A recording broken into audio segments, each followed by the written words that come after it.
evening. Good evening. Megan? You good, Megan? Good evening, welcome. We're going to start the meeting at 6:02, and I hope everybody can hear us. Do I have an acceptance of the agenda? So moved. Second? All in favor? Aye. Aye. Are there any walk-ins this evening? There being none. Before we move into the town administrator, I just wanted to make a comment on behalf of the Board of Selectmen. It references a cartoon that took place in the Mariner a couple of weeks ago, which I think some of you saw. Not a very large audience, but nonetheless it is out there, and the board feels that we should address it and address the matter. A few weeks back, Matt Brown and the Scituate Mariner published a cartoon that we feel falsely portrayed the facts of why several employees over the years have left the town of Scituate, and we take issue with it. We take issue with it on a couple of bases. First one being that basically wasn't true. There are a lot of names on that wall that left on their own accord and not because of any of our employees or our town administrator here in Scituate. And secondly, take issue with the egregious reference to the Vietnam Wall, especially during the Memorial Day week during that celebration. So, as public officials and as a public employees, we hold very dear the oath to the truths and the morals and the ethics of representing you as taxpayers, and we're accountable for what we say and the actions that we do. And unfortunately, we have a press and a cartoonist who do not always feel the same way. And we live in a culture where civility just isn't honored anymore, and where shock and awe seems to take precedence. So I, as the chair of the board, wanted to share with you that I hope that we can move forward as a community and be open with commentary, be transparent, but let's be truthful, because that's how we feel we always are to you as the public and the taxpayer. So I don't know, Tony, did you want to add anything? I can add to it. I'm kind of torn here because even talking about it just gives it more life. But sometimes you have to talk about things even you know it's not going to have much of an impact. My opinion is that the majority of Mr. Brown's pictures have a negative theme and they're mean-spirited. And I wish that he would take a little bit more time and effort and creativity and use his little 2-inch square to talk about some of the great things that are going on in this town. There's tons of stuff that could be productive, and not stifling his comments. Everyone has a freedom of speech, but I think it could have a positive impact instead of a negative impact. And he has this, he's got an agenda where he's attacking the town administrator, and it's happened repetitively. And it's distasteful, and like Maura said, it's not accurate. And whether you like the town administrator or don't like the town administrator, there's no denying the fact that she's taken this town hugely in the positive direction. And the only way she was able to do that was by making very difficult decisions and by saying no often. And every time she says no, she makes an enemy. And a couple of these enemies have the ear of Mr. Brown, and he sketches down whatever they say. And it gets, it gets upsetting. Clearly the paper doesn't care about it because they just want to sell papers. The public doesn't care about it because it's not their picture in the paper. They're not the ones that have to explain to their kids and say, why are mommy and daddy in the paper? So, at this point, we really just have to have thick skin and ignore it. And, personally, I just hope that when he draws me, he doesn't make me any uglier than I already am. So, but seriously, I would like to see positive things come out of that than negative. There's way more positive going on in this town than negative. So that's my thoughts. Mr. Denny or Mr. Harris, anything to add? You said it all. Just two things that did jump out. They want to sell newspapers, and it's not accurate.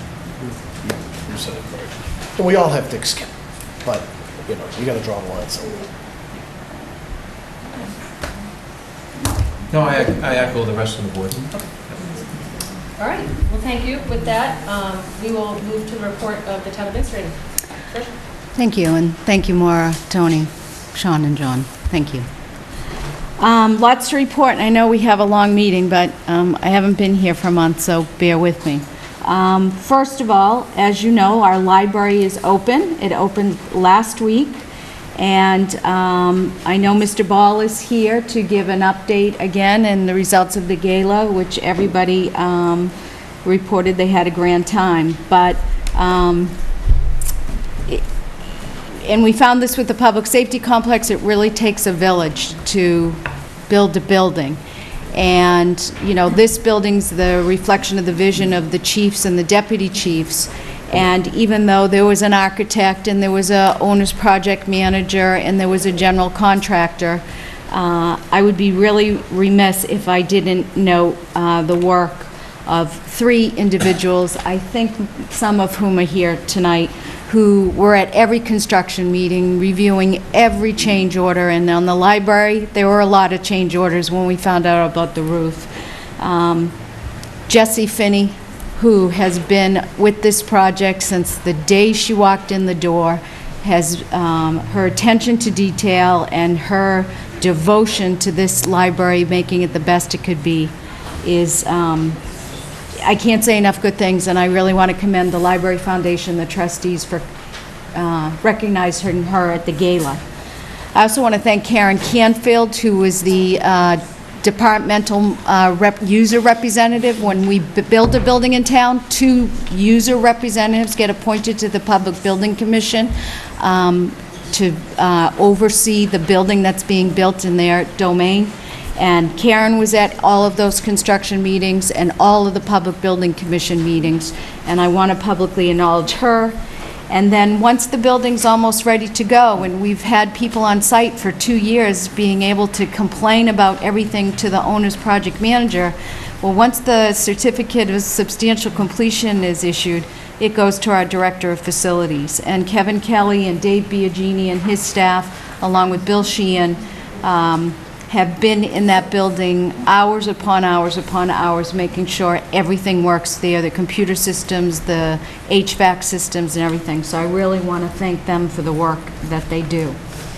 I also want to take this opportunity publicly to thank Superintendent John McCarthy. It's the end of the fiscal year, June 30th. We have some staff changes. This is the board's last meeting, so I want to make sure I do that. I want to also publicly thank him.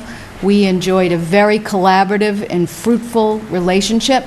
I think John had an innate respect for the needs of the town and not just school versus town and individual needs. We were able to create a shared facilities department. We were able to appoint a school resource officer. We were able to do many new and expanded improvements in the capital plan. And I really want to thank him and wish him well in his well-deserved retirement. Pat Gallivan and Laura Harbottle are 2 staff that are retiring. Actually, over 60% of the staff in town the last 5 years has retired. They have not left town service, they have retired. And Patrick is retiring on June 30 after a long career in municipal government, and Laura Harbottle's retiring as our town planner after 20 years in the planning department. And we're having recognitions for both of them next week. But I do want to thank them for their tireless service. I think it's no secret that there's a lot of development going on in town, and along with Building and Board of Health, the Planning and the Conservation Commission bear the bulk of that work. I want to assure the public and the board and developers that we are not going to have a gap in service. We have an individual that is accepted to the position of Conservation and National Resource Officers to succeed Patrick, and Patrick is also staying on in a reduced capacity July 1 with funds approved at town meeting. We do not have a town planner, but Laura will be staying on after July 1 on a part-time basis to ensure that all the work and hearings of the planning board are addressed. So there will be no gap in service at that time. And finally, John Roser, our cable access person who left to go to California a couple weeks ago. We hope to be winding down that search too. So again, the business of the town continues on. There are 3 really other quick things I want to add. First, there's been new signs installed in the Harbor Walk. I hope you've seen them. They're really beautiful looking. I work with the CPC and Acting Chief Elliott and the Historical Society that describe sort of a kiosk, educational, walking information in various places in the signs. The other thing that I want to inform the board is that we had an alcoholic beverage sting in the town with all the licensed establishments in Scituate that sell liquor. The ABCC, in addition to our own town, does those spot surprise test stings periodically. I'm happy to inform the board that every single establishment tested passed. So that's a testament to the good faith effort on the part of our business owners, the board's position about zero tolerance, and the police department. When did So I that want to take know place? that. I didn't even know Lorraine, do you remember? 2 weeks ago, Sergeant Yep. O'Brien That's the reported. secret shop. 2 weeks that. No, I ago. know, but I thought I would have heard something afterwards. Okay. I don't think they knew because there were no problems. Yeah, great. So Sergeant O'Brien reported. 2 more things, and I'm going as quick as I can. You have on your agenda item later tonight some really good news about a great grant that the fire department received that is on your agenda. But I do want to inform the board that I think for the 6th or 7th year in a row, we received a Green Communities grant because of our efforts in clean energy. The total amount of that grant is $246,733, and it will go to energy and improvements in South Hadley High School, Jenkins, Hatherley, Gates, and Fire Headquarters. And thanks to Laura Harbottle and Kevin Kelly for that. What? Scituate High, what did I say? Oh my gosh, I keep doing that. Too many S-towns, Sorry. Is it designated for a certain use? Yeah, they're all designated for a certain use. They range from LED lighting to replacement of domestic hot water heater for greater cost efficiencies, and replacing the steam boiler at Gates Intermediate School. So that's great news for us and helps let our local tax dollars go someplace else. The last thing... People are probably wondering, why are we replacing the boiler at Gates? Right. And that's because there's still going to be functionality there. Right. Rec is going to be there, building facility people from both the school and the town are going Yep. to be there, so that building is still going to be active. It's not. Yeah, the building has to be, the utilities in the building still have to be on, even though it's not 100% occupied. And Trish, who applied for this? Laura Laura? and Kevin. Yeah, Kevin identifies the projects with Amoresco, and then Laura does the paperwork. So, and Kevin is now going to be doing that paperwork because Laura's retired. The last thing I want to talk about is we have now had 3 meetings with representatives from the towns of Hull, Cohasset, and Hingham, exploring the potential for our 4 communities to do a regional sewer district. I know that we have a lot of challenges here with sewer that we've discussed at length, and so do our neighbors to the north. So there has been strong support from those communities to look at sewer in terms of how we can all tie into a larger sewer district. Our NEPDES permit, as you know, expires in November, and it expires in 2 other communities as well. We had 2 exploratory meetings with the town administrators and members of the sewer commissions in those communities. And then at our last meeting, we had people from DEP and MEPA and state agencies who are very, very interested in the project. Essentially, and I don't want to take too much time, Hull has extra capacity in its sewer plant. Cohasset has a minor sewer plant, and Hingham also, and Hingham and Cohasset, their effluent goes to Hull. So Hull has all the capacity they need and over 1 million gallons more to use. So we're looking at how we can do economies of scale and maybe, do some sewer here, pump it to Cohasset, Cohasset would pump to Hull or whatever. So now that we've had 3 meetings, We are having we've broken into technical subgroups to look at engineering feasibility. Each community is eligible for a $40,000 grant to do feasibility, which would be about $160,000 for our 4 communities. But I did want to bring it up to the board after this last meeting that we've had to tell you that there's a tremendous amount of interest and support among the other communities to do this, but we don't know if it's possible. I mean, we know each town's MPGs per day and all that, but what would go first and what would happen is something that we need to really plan. Kevin Cafferty and Will have been involved in those meetings and will continue.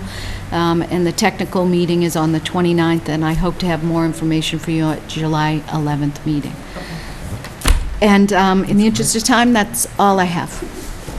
Great, before we move on, because I know we have Mike under your section 2 for the 4th of July. But I just wanted to say congratulations and thank you to Laura and Pat on behalf of the board. Long-time public servants. Laura's been in this town for 20 plus years. Yep. I know Pat was in the town of Hanover, has been in Scituate for many years. 2 individuals where their jobs cross many lines and many departments in town, very busy, work very, very hard, and we thank you sincerely for all your dedication to the town and to the people of Scituate. And Madam Chairman, if I can, one more thing on the agenda. Thank you for pointing out.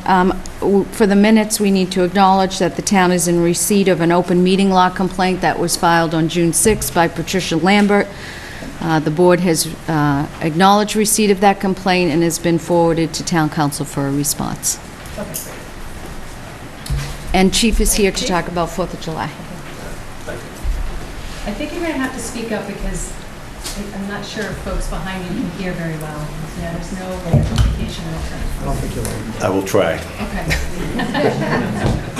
All right.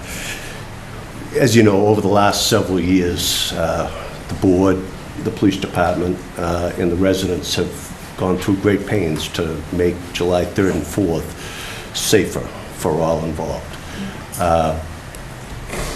This year, most recently being reducing the bonfires to campfires, every beach in Scituate on July 3rd has a good crowd.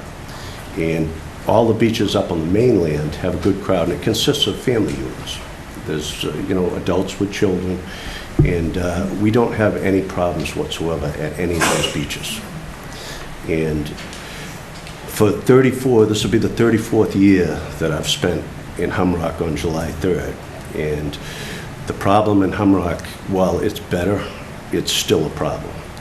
Because the public beach area, we have to allow gatherings of kids there to the tune of several thousand kids before it becomes tumultuous or disorderly, and now we can clear the beach. This area here has resulted in hundreds of arrests over many, many years. And I can't tell you how many police officers have been assaulted, how many kids have been PC'd, and it's, as much as we work hard to keep the alcohol off the beach. Once we clear these kids, it's horrific to see the results that are on the beach as far as the alcohol is consumed. We have as many as, 12 to 15 youths that can't even tell us their names, that we try to reunite with parents or we ship them off to South Shore Hospital.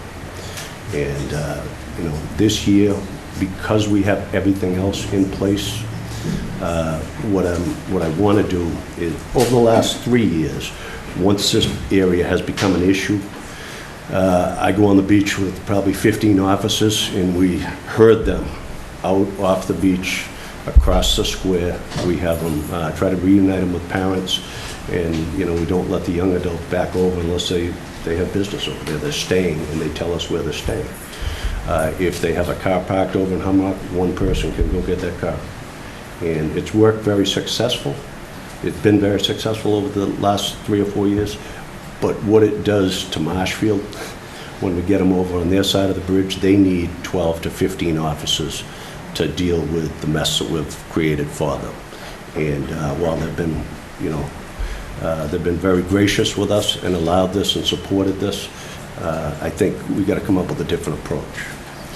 So because it's my feeling that nothing good comes from this public area, the public beach in Humrock. And there are no family units trying to appreciate this section of beach. It is strictly the kids, and from there, nothing good happens. So what I'm requesting the board do is authorize the closure of the public area of Humrock Beach, starting at 4:30 in the afternoon. Typically, we get established down in Humrock by 7 o'clock with a command post, and by the time we go take a peek on the beach, there's, 3,000 or 4,000 kids already there. So what we're gonna do is we're gonna get ahead of them. I'm taking 14 or 15 officers down there at 4 o'clock, and we're gonna establish command and control of the square and the beach. And we're gonna have communications with parents who are dropping their kids off, and just inform them that if they don't have a residence, a private residence to go to, that the public beach area is closed. And, hopefully get them back in the car and get them out of there. Like I said, it's, I don't take lightly the idea of closing public access. And at the other beaches, like I said, we don't have disorder like we have down there. And I think this would be a good next step in completing what we need to do down there, as far as, a sincere effort to making that whole situation safer. Well, I support your efforts, Chief. I can't imagine trying to manage 4,000 unruly teenagers in that square footage of the public beach. My question is, how will, a majority of these kids aren't even from Scituate. Right, the So vast majority, that's, yeah. That's one of the issues. They come from out of town. How do you plan on getting that notice out? We're going to use social media. We're going to use WATD, Patriot Ledger, and the Mariner. They reach just so far. And like I say, these kids are from Plymouth, they're from Milton, they're from Weymouth, and parts unknown. And that represents the biggest problem to us, because they're not kids that we've coached, or they're not kids that are friends with our children who grew up in Scituate. And, that little bit of unknown it's always a problem down there. The other thing that we're going to institute, and I've talked to Mike Breen about it, is the parking signs, no parking signs down there. We need to replace many of them, and I want them replaced by July 3rd, because if there's a 100-foot area that isn't covered by a sign down there, we get kids parking there and going down to the beach. So That'd be great. The residents in a lot of the coastal meetings have brought that up, so that Yes. they can get that done before July 3rd. So my thought is that, I want to focus on the underage drinking of the kids and the public drinking in this area. The rest of the Humrock area, we haven't had any problems with for 2 or 3 years. Typically, if we're not responding to 30 or 40 fights down there on July 3rd, up and down the beach, then it's not July 3rd. And the last couple of years, we've witnessed a couple fights as a result of this group, but nothing up and down the beach. So the public beach is only 300 feet, Yes, so it's a At the very beach. small piece of the beach. right. So are people just going to be sneaking in through private property? We're going to have 2 officers on the beach, and, if they cross upon this, if they don't have a residence down there, we're going to ask them to go up in the square, to get off the beach, so that we don't have a problem with the private property. And from there's not going to be any place to congregate. We're not going to allow them to congregate on the streets or in the square. So we'll just keep pushing them. But I do believe by doing it this way, we'll have much smaller groups, and that we're not emptying several thousand kids off the beach into Marshfield. What time are you going to get down there, Mike? 4 o'clock. So if it's a hot, sunny day, Yep. and there are people on the beach, you're not going to make them pack up and leave, are you? If there- there's families still families, enjoying right. that, but come 5 o'clock, when these kids start showing up, they're not going to be staying there. They will be leaving. Not once have I seen a family, lay stake to their public beach on July 3rd. There's no room for them. But I think it's a good idea if you start it early enough. I think you'll discourage the kids right from the beginning, and they'll I find But think it- one thing we should think about is the big sign, the electronic sign, before you come, after you come over the bridge saying beach closure 4 o'clock.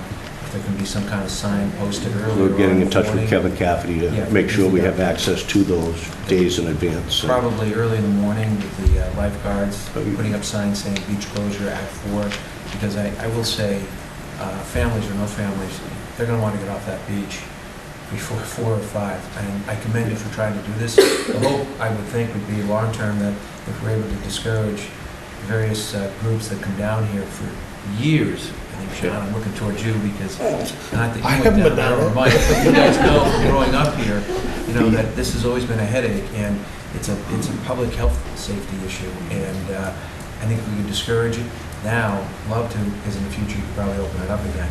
Exactly. It's a- Open it up to it's a families who nightmare. can enjoy it.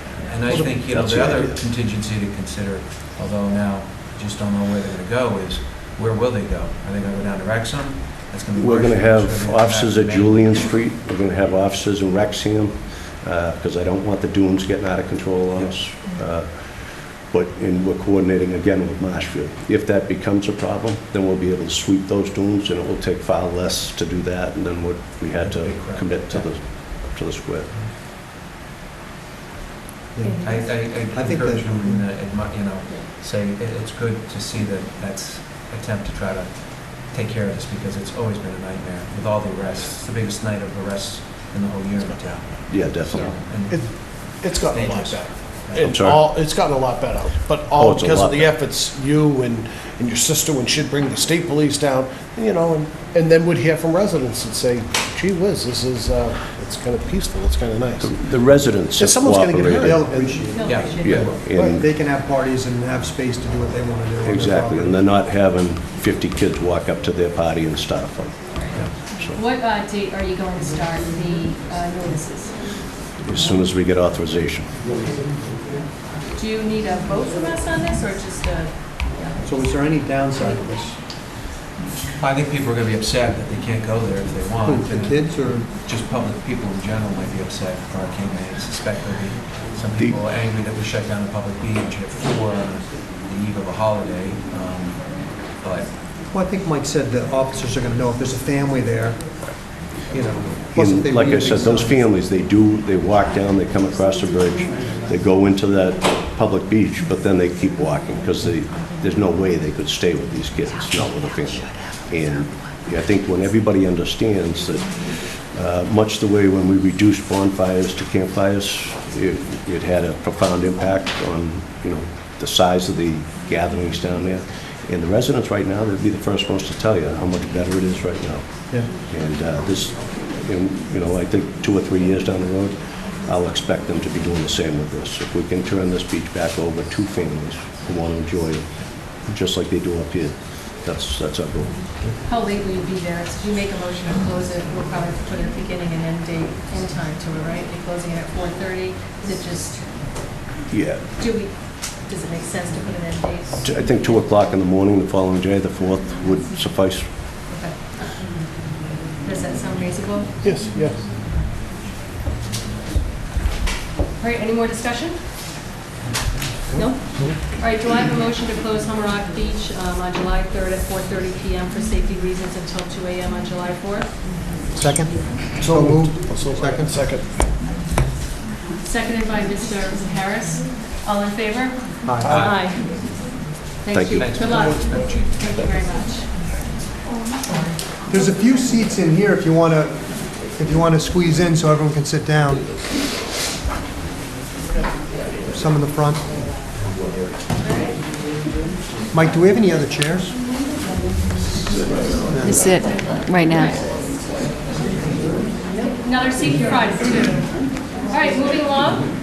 Trish, you set? That was it, right? Yeah, Okay, yeah. perfect. All right, moving on to the grant award announcement from the Fire Department. Acting Chief Al Elliott and Lieutenant Sean Cashman. Welcome. Al, how are you? How's everyone? How are you? Well, thanks. How are you? Thank you for having us tonight. Does it help to, Yeah. does it help to speak into the microphone? For the television purposes, yes. Oh, But you okay. may want to amplify your voice a little bit for folks in the back. Okay. All right. We're here tonight to speak about the Assistance to Firefighters Grant Program and awards we've gotten, specifically the grant we got this year. The primary goal of the Assistance to Firefighters Grant is to meet the firefighting and emergency response needs of fire departments and non-affiliated medical service organizations. Since 2001, Assistance to Firefighter grants have helped firefighters and other first responders obtain critically needed equipment, turnout in protective gear, emergency vehicles, and training. Other resources also for protecting the public and emergency personnel from fire and related hazards.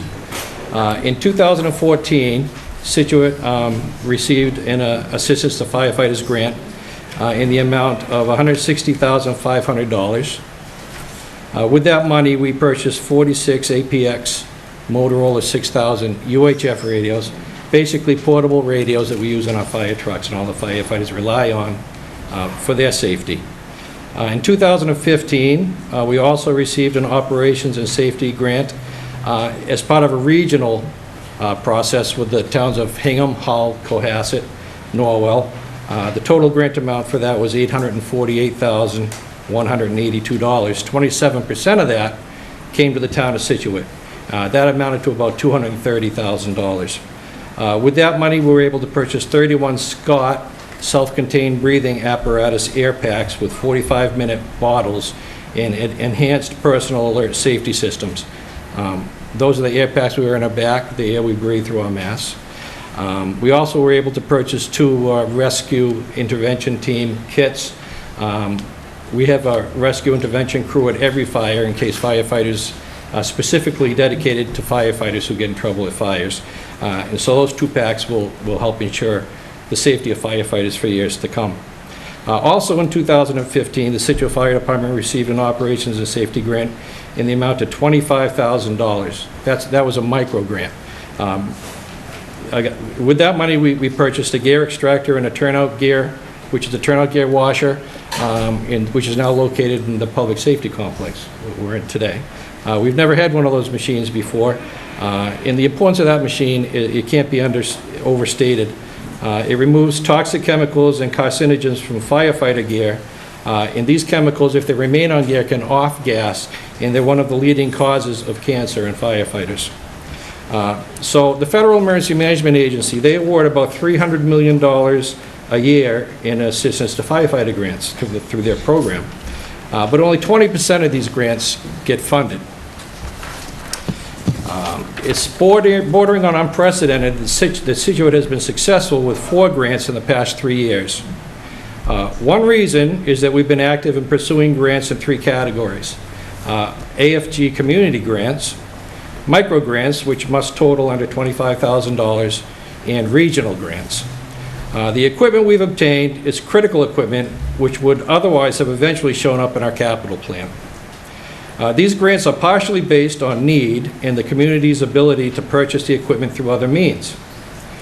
So we're also competing for funding with a lot of less affluent communities, which makes it even more of an uphill battle to get these grants. To be successful, these grants require knowledge, technical expertise, attention to detail to successfully complete. Lieutenant Sean Cashman, who's with me tonight, has been our grant administrator for a number of years and has worked closely with Nancy Holt and Dave Parr, who is our regional FEMA grant specialist, to submit and to manage these grants. This year, Sean wrote a successful Operations and Safety grant, and Scituate has been awarded $95,239. This brings Scituate's total grant funding through the AFG program to over $500,000 in the past 3 years. Lieutenant Cashman can explain how this year's grant funding will be spent. Thank you, Deputy. This year we plan to buy 2 Stryker power load stretchers and power load systems. So the power lift stretcher, what that does is it uses a battery pack and we can raise and lower the stretcher. And then we get it to the back of the ambulance and it pulls the stretcher back into the ambulance. It's important because orthopedic injuries are the most common injuries among firefighters. And just in the last 24 months, We've lost 241 24-hour shifts due to injuries, orthopedic injuries, resulting in overtime of nearly $255,000. So from my point of view, to write this grant, it was a pretty easy justification. $100,000 project budget will result in savings that, while we won't save every dollar, it should significantly decrease our number of orthopedic injuries. So we'll work closely with Nancy Holt in the next few weeks to get moving with this project, and hopefully we'll have the equipment within the next few weeks. Along those lines, we've also, in this grant, we got money for 2 auto pulse hands-free CPR devices. Those significantly increase the safety among firefighters. In the event of a cardiac arrest while we're transporting that person, this device mounts around the patient and it performs continuous CPR while we move to the hospital. In the past, we've had to stand over somebody and somebody had to stand physically doing CPR in the back of a moving ambulance, which is very dangerous. So that's part of the project as well. So, and I'd just like to reiterate what the deputy said. Since 2009, our total project budget was $553,590. The town's contribution, we normally have a 5% match based on our population. The town's contribution to this $553,000 has been $27,000. So we've been quite successful with this program. That's fabulous, thank you. And thank you for, our departments can't even operate without these assistance and these grants from our federal agencies and our state agencies. So thank you for doing all the work. And not only just the analysis from the financial aspect, but more importantly for the safety of our firefighters. And bringing in that equipment to keep that up to date to minimize all that risk. So great, thank you enough, great job. Just curious. I just want to, so $500,000 in grants, and we're on the hook for 25%, roughly $30,000? Correct. It's we have a 5% match. So for every project budget, for instance, the stretchers, the original project was $147,000. FEMA cut it down, but with $100,000, we have a roughly 5% match. So it should be about $4,700. That's incredible. That's the stuff that should be in the leaflet. I'm impressed. Thank you. Curiosity is like, how many other communities have this? I'm like, I think it's a great thing to have in the first place. It's not a part of the norm, and I'm like, if we're able to have it, it just shows you how far advanced our fire department is, as compared to the surrounding communities.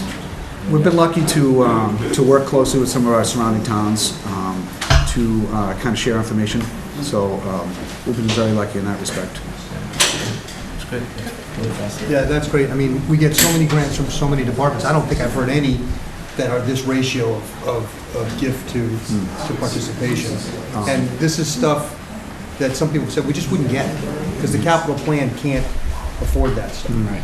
And it helps us in the long run with our budget because, for those who didn't hear, that's going to help our firefighters not having to lift up patients into the rig and save sick time and injury and just their health. So that's great. Great job. Great job. Great job. Thank you. Thank you. Very much. We Thank you. appreciate it. Thanks for coming in and sharing the news. Thank you. All right, moving on to a fundraising update from Les Paul and the Library Foundation. Les and Ginny?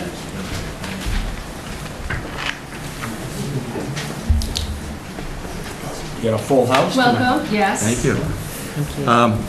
Well, I don't want to,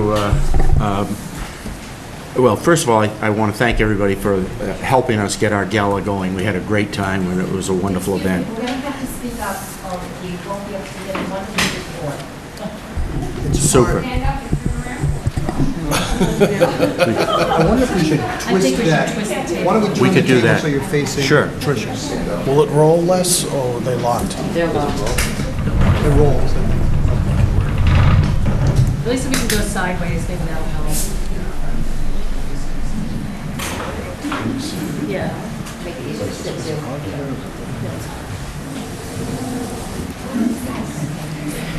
So we apologize, this is the first time using this room. We wanted to accommodate as many people as we could, so we hope that you'll just bear with us with a little bit of the kinks here. So, Les, you're gonna have to speak loudly. We will. Okay. I'm not going to say much. I'm just going to say that I'm the outgoing president of the Scituate Library Foundation, and I'd like to turn the mic over to our incoming president of the Scituate Library Foundation, Ginny Is. Congratulations. Thank you. Dubious honor, yes.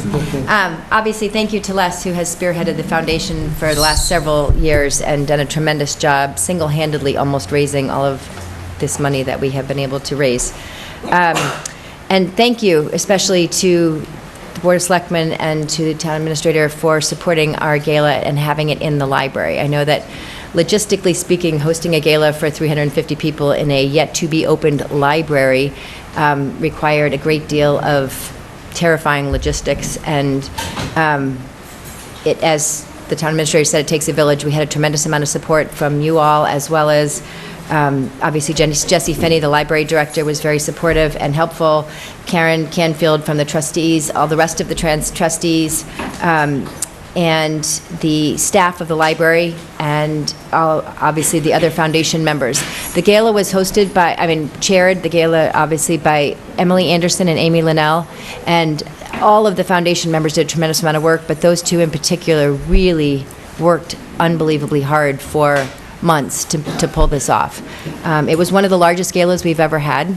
It was a success. Financially, I think we're looking that we put so many hands into pulling it off and cleaning it up that we're now just trying to add up all the numbers and do some accounting, but we're looking at it having raised between $35,000 and $50,000. So it's a good chunk of change, yeah. And as well it was a success also. I think one of the biggest concerns was what were we going to do to the brand new building, and Jesse in particular we were going to open a building on Monday and we're hosting 350 people on Saturday night, but we made some fun rules like no red wine, no ketchup, no red sauce, and I'm happy to say that I think in addition to those rules, the patrons were very respectful of their new library and it went off without a hitch. There were no stains, no problems. We also, I think it was a success for a third reason, mostly that it generated so much excitement for the new library. I think unlike a lot of fundraisers where there's a big contingency around the bar and then everybody wants to just kind of raise their paddle, do their thing and leave, there was way more energy in the room than I ever anticipated. People checking out, going upstairs, downstairs, sideways, checking out all the rooms, and I think that it's because it wasn't your typical charity, it was everyone's building, and everyone was so genuinely excited to see this new asset that belongs to the whole town. So it was really fun, and again, thank you for your support. And we do have a check that we would like to present. We have a $50,000 check that we will give you today. We also know that year end is June 30th, so our intent is to try and give you another 50 next week when we get all our accounts in order. So that it will help, to the extent that that will help with accounting. That's great. Well, can't thank you enough. The goal is what, $2 million? We're getting there, Almost there. It was a fabulous event. You did a great job organizing it. I couldn't agree with you more. Folks just walked around the room. If you have not been in the library yet, go there this week. It's beautiful. The effort of the trustees, the foundation, all the town employees and the staff that put it together. Thank you. It's beautiful. Thank you. It's Thank you really, for your support. you should all be proud of that library. And just to Everybody recap should on be the proud of math, so it was about $12 million to build it. We got $5 million from the state, and the foundation's almost raised almost $2 million. So it's about $5 million of an asset to put into the town, which, as we found out, needed desperate repairs because it could have collapsed at any minute. So it ends up being a great. We're grateful. Yeah, we're not quite at the 2, so we're looking for continued support, but we're going to get there. That's the goal. Yep, exactly. Go in and give your support to the foundation. It's great. Thank you. Thank you. Thank you very much. Thank you. Okay. Don't take that. That goes to Nancy. All right, moving along. So I know we have a lot of folks here. We have a couple other things to go through. We're going to go through a couple of permits first, and then we will get to the senior center. So the first is Keith O'Callahan for indoor entertainment permit for O'Callahan's. Hi, how are you tonight? Good, how are you? I'm great. Good afternoon. Keith O'Callahan, the owner of The Voyage, formerly of Sands End, and I'm looking to request a permit for indoor license, entertainment license. All right, so this is the Sands End down in Hummerock, Yeah, correct? that's correct. That's kind of a small space. Where would you think of putting the entertainment? Right in the nook by the front window. Come in the As front you door. When you walk in the front door, go into the double doors, and then take that left by the front window there. I was thinking about putting them there, or you come in the front door, through the double doors to your right-hand side. We have this partition that we built when we renovated the place. I was going to put them there also, so there's 2 spots. And what kind of entertainment are you thinking Just about? folk music, guitar singer, nothing crazy. We're looking for Monday to Saturday, noon to 12, and Sunday, 10 to 8 p.m. Did it used to be the 12 a.m. Fridays, Saturdays when They never have. the acoustic, well, This is the first time I've It's had. I don't consistent, think they it's have one. consistent with the other, Yeah, Peter Mund, yeah. Yeah. I was going to ask him for that. yeah. So what, it's consistent? it's consistent with Okay. all the other it's actually less hours than the other establishments, because it's a residential type area. Right. Did you notify all the abutters? We sent an email today. Is anyone here from that area? Anyone comment on the entertainment license at Sands End in Hummerock? Hey, just one question. Yeah. Do the windows open up? They do. But they're closed. No, but I mean, just because of the neighbors that might be fairly close on one side, if you open up the windows, and I just be In the conscientious of that. summertime, the summertime we keep them closed with the AC. It gets too hot in there. That's last after, on Saturday before, when we got that hot weather. It was brutal. Just make sure that you monitor it. You're in the business system, so, this is to try to increase business in Hummerock Business Yeah. District, and so I just say, obviously, trying to maximize it, I appreciate it. We've done it in other business districts. Just be cognizant of it, because they may come back next year and say, complain, Yeah. but I'm happy to support you. Or even during the year? You don't want, you got to keep your neighbors happy. If they come and complain to us, then we have to take the license. Absolutely. Do you have a motion? Okay. I move the Board of Selectmen approve an indoor entertainment permit that will consist of band and acoustic amplification musicians for O'Callahan's LLC, doing business The Voyage for Fridays and Saturdays from 12 p.m. to 12 a.m. and Sundays from 10 a.m. till 8 p.m. Second? Second discussion? Discussion? So what do we do about amplification? Because there was a while ago when we were pretty strict on amplification, and now everybody's getting amplification. I think that was for outside. The That's just amplification was outside? just outside. Inside Okay. is where it's controlled, is what it was. Makes sense. Okay. Yes, good. Did I have a second? Yes, I think I did. Okay, Mr. Harris, second, all in favor? Aye. Aye. Good luck. Thank you. All right. Good luck, thank you. All right, outdoor entertainment permit is Carol Huntsman or Tom Gunning here for 71 Kenneth Road. Hello, how are you? So congratulations, Thank you. pending nuptials. If you Yes, could share a little bit about what you're planning to do. sure. My name is Carol Huntsman. I have a house at 71 Kenneth Road and actually grew up here in the town. And Scituate is really, I live most of the year in Brookline, but spend the summers here, and Scituate is really my happy place. So we are looking to get married this summer on July 22nd, and we'll have a tent outdoors, and we would like to have a band that it will play between 5 and 11 at night. We've talked to all of the abutters, most of whom we've known for some time, our neighbors, and we didn't get any concerns from them, although there were, I think, 4 out of all the people that we didn't actually talk to personally, but we left them a letter and notified them as well that it was going to be here at the town meeting. So that's kind of what our plan is, to get married on the beach and then have the reception in the tent. And what kind of band music will you be having? The Big City Rock Band. Yes. Exactly. So what's that? It's a wedding band from Boston. They basically everything. play, They play everything. So 1,000 songs we have to choose from. Easy.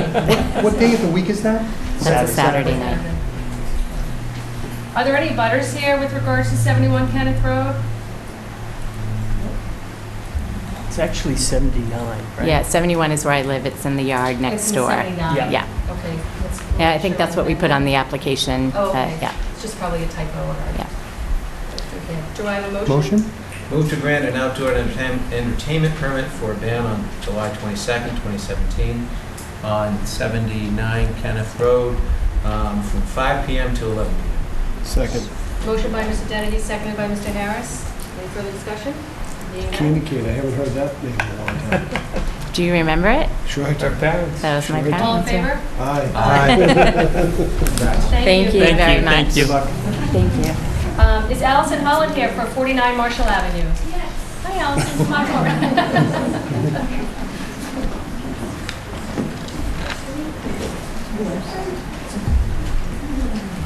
Welcome. Thank you. Where's Marshall? So Allison, you're here also for an outdoor entertainment permit? Yes. Okay. You want to tell us a little bit about what you're going to be doing? Yeah, so my fiance's in the back. He didn't get a seat. Raise your hand. Yeah. We see him. We are getting married on September 2nd. It's a Saturday of Labor Day weekend. We're getting married at St. Mary's Church and then are hoping to have our reception in the yard at 49 Marshall Ave. We'll have a tent and a band as well. And it's from 6 to 11. And what type of band are you planning on hiring? We asked just for noise levels and just to understand that. Yeah, a regular wedding band. Okay. Do you have to pick from 1,000 songs? That was his one duty in this planning, so he could speak Choose more. some good I feel ones. it. A little bit of pressure back there. Okay. Are there any butters here for 49 Marshall Avenue that have any concerns? Okay. There being none, any other questions? Motion? Sure. I'll move to grant an outdoor entertainment permit for a live band or DJ, I guess it's a live band, on September 2nd, 2017, on, what's the address on Marshall Ave? 49. 49 Marshall Ave from 6 PM until 11 PM. Second. Seconded by Mr. Harris. All in favor? Aye. Thank you. Have fun. Congratulations. Thank you. Thank you. Great time. 13 Curtis Street, Mary Joyce? Yes. Hi, Mary.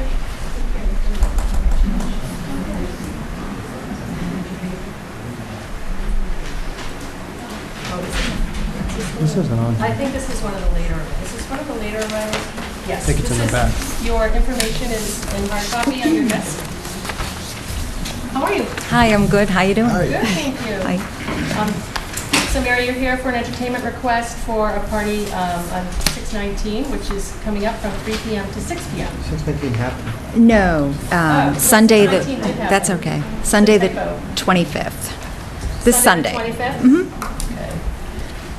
Thank you. Sure. I'm just reading along. That's okay. So you want to tell us a little bit about it? It's a family reunion. Okay. It's probably going to be a little over 100 people. And we're having a tent in my backyard, and we're having a policeman, and we're having entertainment. Well, we'd like to have entertainment. It's a two-man Irish band, a guitarist and a accordion. And you mentioned that you have, I'm just going to bring up a safety thing. You have 100 people. You're in touch with the police? Yes. Okay. Yep. Okay, great. And the hours are only 3 to 6? Yeah, they're older. I mean,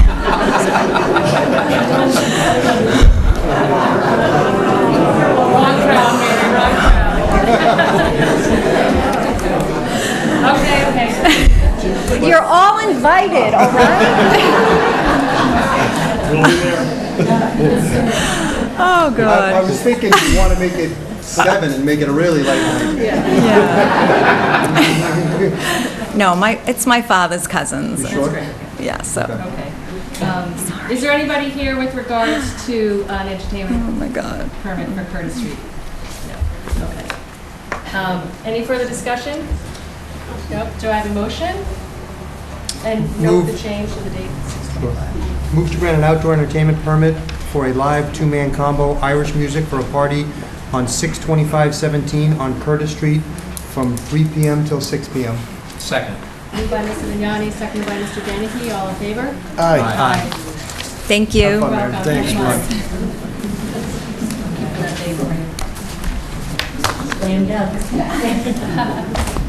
And then the last one is Erin Hughes for a block party application. Is Erin here? Erin is not here. So does she need to be present? It's July 3rd, so we're not having another meeting before then. She might think the meeting's at 7, All right, why don't we, so we can just For check. second. Postpone Second it. call. Second call. We'll do it later. Yeah. okay.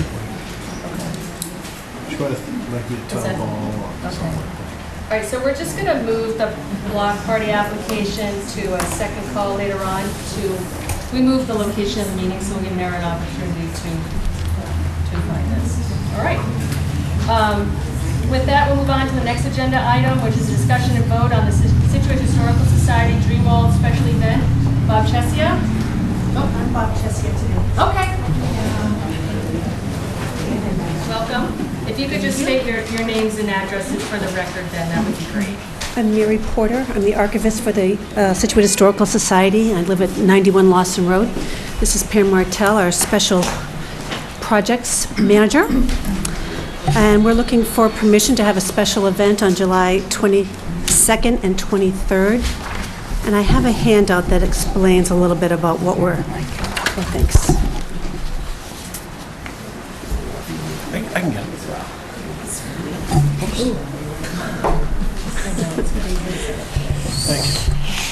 Thank you. So this year marks our centennial of the society, and we wanted to have a celebration of that. And we received a wonderful donation from the great-grandson of Thomas Lawson at the end of last year. So we thought we would like to celebrate our birthday with an exhibition of these wonderful items to share with the town. And on Saturday night, we're going to have an event at the GAR, a fundraiser. That's just informational. I don't think we're looking for anything there. We're going to have a caterer apply for a permit for that. But then on that Sunday, we're going to have several events going on at the Little Red Schoolhouse on Cudworth Road. And a few things going on at the same time. One is we're going to open this exhibition. It's going to be in the schoolhouse. The second thing is we're going to have a trolley tour. The Scituate Education Fund gave us a grant to have an educational trolley tour. It's going to go around the Dreamwald estate and talk about what used to exist on Dreamwald Farm, which is so much larger and so comprehensive, and we think it'd be a great educational opportunity for kids and adults alike. We're also going to identify what properties are around town that used to be part of the estate. And that trolley tour will run from noon to 4. It's like a 20-minute tour that will be going around. And if you look on the last page, I have a little map showing where we're talking about having the trolley tour in relationship to the building. The little, down in the lower left there, you'll see we have a driveway that curves in front off of Cudworth Road. So our idea was that the trolley would pull up and leave from that access and go straight onto Cudworth Road, not cut into the parking or the area around the tennis courts. As part of that, we need to have a large tent because we don't want people standing out in the hot sun. We need people to sit and have a glass of water, whatever, while they're waiting for the trolley. That was also part of the grant we received.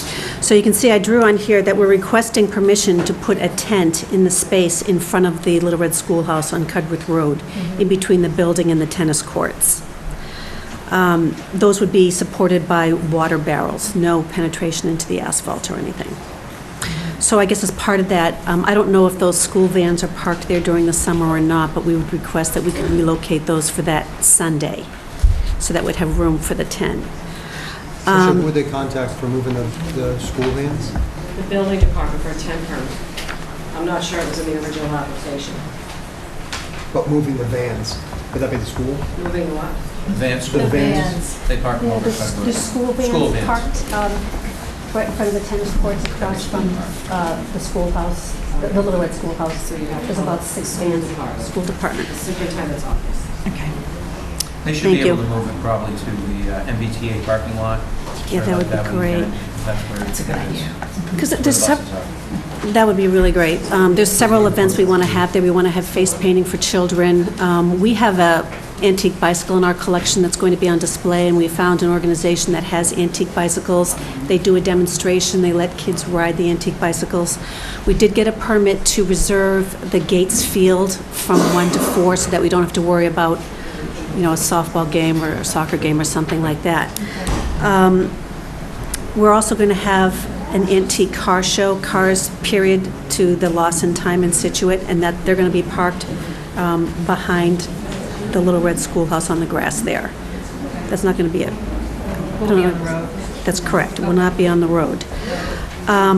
We are going to have food, no alcohol. We have Dell's Lemonade, some kettle corn, and the chowder food cart. They are going before the Board of Health. I'm not sure if they've completed that task yet, though. And what else? Oh, yes, we want to do some advertising. We'd like to hang a banner, a 4-foot by 8-foot banner on the chain link fence along the tennis court closest to the Little Red Schoolhouse, if possible. We don't Make have a banner problem with it, grommets. but it's this, isn't it the schools or recs? That's the rec department. If it's rec, you can approve it, but Yeah, I think we're in if it's charge in of it. school, okay, then it should be fine. It's around the tennis court, right? How long do you want to have it up? Probably a week in advance. Mark Lancy already spoke to Bob. and said Okay, that would be so you're all set. Okay, fine. And the last thing is, as you know, we don't have a lot of parking spaces at the Little Red Schoolhouse. So what we'd like to request is that right now, there's that parking road that comes out from behind Gates that's one way heading towards Cudworth Road. We wondered if we could reserve that lane and have parking between the tennis courts, Gates, and the Little Red Schoolhouse, cover up the one way and have that closed off so that people can drive in and out and park in that space in the back there. So you mean the little lane that goes around the back of Gates That's and out? one way travel. That's one way. Yeah, Right. Right. And what do you want to do with that again? We'll switch it, so you can. Oh, okay, just want to switch the direction? Yeah, just for those 4 hours so that people can drive in and park in that space. I don't think they're looking to go the one-way route. You're just saying just the parking area itself. You just want to shut it down so you can go in and come out, correct? Correct. You're not Yes. talking about reversing the loop. You're just saying. No. Yeah, just for parking, Right. You want to use it for parking? yeah. Did the fire department approve that? 'Cause I would imagine that they'd have to make sure that they have access to the building, right? Did they go, were they on the list? Okay, so maybe a little bit more work to do? We need some more work. Okay. What's the date of the event? 23rd. July 23rd. July. So we have another meeting on July 11th, right? So I think maybe we need to reach out back to Lorraine. There are a couple of different permits and things and clearances from a couple of different departments with regards to safety. And, you know, I'm sure the board's very supportive of everything that you want to do. It sounds like a great event. Happy anniversary, but we just need to do a couple of safety checks and things like that first. So that's regarding this parking So the request? And the All school of the buses. changes that you've Oh, the discussed tent tonight was on needs to here. be laid out in the special event application, and we need to be in touch with all the departments for the safety of all the residents. I did have the parking in here, in the 10. It was in Maybe the if you original go, just spend permit. some time, she'll tell you exactly Okay. what you need to do. It shouldn't be, No. yeah, it shouldn't be a big deal. Do you have do you have the tennis courts? Is that part of it? We did not ask for the tennis You courts. may have people playing tennis and they don't. Yes, you might want to check with rec and the. Mom asked if we wanted them. Yeah, she asked if we wanted Okay. them. I guess we could take them. So, yeah, so Yeah. if you're contemplating it, those are the things Mrs. Devon's referring to, just get it all in. I'm sure you can go and order the banner, because, you know, you won't be here again till July 11th, but Great. the application, the events application has to have the additional stuff more referred to. It looks like it's So- all weekends, what you're looking from Yeah. Friday until Sunday, like various events that you're doing, It's Saturday night, or just Saturday night? Which is Friday and just at the Saturday. GAR. just at the GAR. We're going to have a talk by Bob Chesia on Lawson, and some refreshments, and then it's mostly this Saturday, noon to 4. The reason why I say is maybe you might want to think about if there's an ability, the signage at the DP, the transfer station. A lot of people use it. They might Oh. want to say, hey, you know what's going on? It's a Friday. A lot Yeah, of that's a people good might not be able to idea. make it, but I certainly look forward to it. I think that would be a great tour to take to see the I know. estate, Oh, yeah. all the various outbuildings around that have been moved, and some of which still remain on the estate. So just to get PR out there, to get more people to see it. I have no issues with the sign going up on the tennis courts. My only thought is that how many people are going to see it unless you're going down Cudworth? That's You know, right. You want to get some exposure so that various people in the town are able to So see it. that's That's all. another It's a great request to event that you're do with proposing. the transfer station, would that be another request? Okay. So that would be great. Connect with Lorraine, get your dates. The dates need to be aligned as well. We've got the 22nd, 23rd going on, so I don't know if it's 2 days, 1 day, so we just need to tighten it up a little bit. Okay. But we definitely are very excited about it. I hope you all can come. And we'll get you Please back. come. We'll get you back on the agenda for July 11th, so you'll have plenty of time to plan. Does that sound good? All right, terrific, thank you. Okay, great. Ladies, thank you. All right, thanks for coming in. Before we go to the next, I know there's a lot of people that are outside there, so we want to accommodate them. There's a little bit of room, you can stand over here if some people want to sit down here, but the people that are outside aren't going to be able to hear. And the so- door can't stay open because of Yeah. the code. Yeah, they have to All come right, in.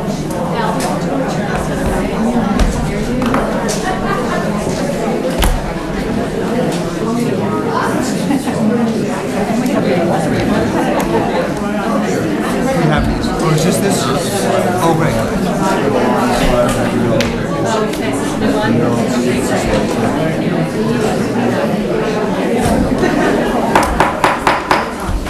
So while Al is setting up, sorry, I hate to use that, but I think it's necessary tonight.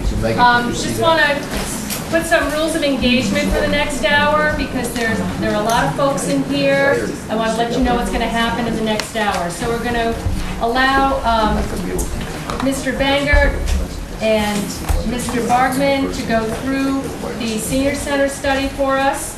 They'll go through the presentation. I'm going to turn to the Board of Selectmen so the board and the town administrator can ask any other additional questions that they may have. Then I will open it up to the public to ask any additional questions that you may have. We are targeting about an hour for this discussion. I want to let you know that there will be another public hearing in a much larger room, okay? With some, that will be sponsored by the Council on Aging, and many of us will be there as well, so that you will have an opportunity to ask more detailed questions. So I just want to set expectations. You may not get all your questions answered in the next 60 minutes. It's a great project. We're all excited to hear about it. We're all excited to move forward.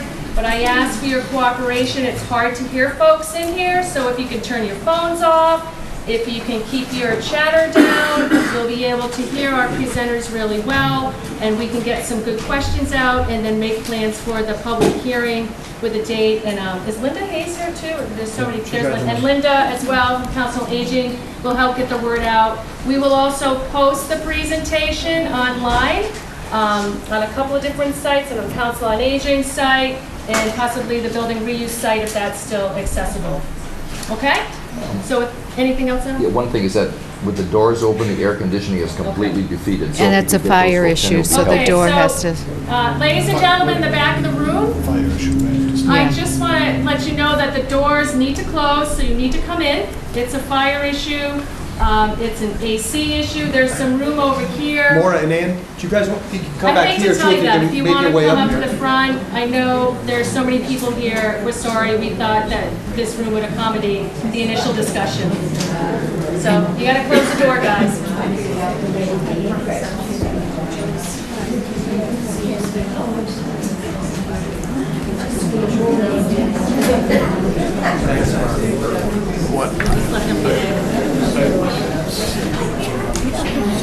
Is this okay if we're back here? Absolutely. Someone take my seat. I can stand. Sit, No. it's okay. All right, great. Thank you very much for keeping that door closed. We really appreciate it. Thank you so much. Much better. The presentation is going to be where you're standing, so if you want to come this way, maybe.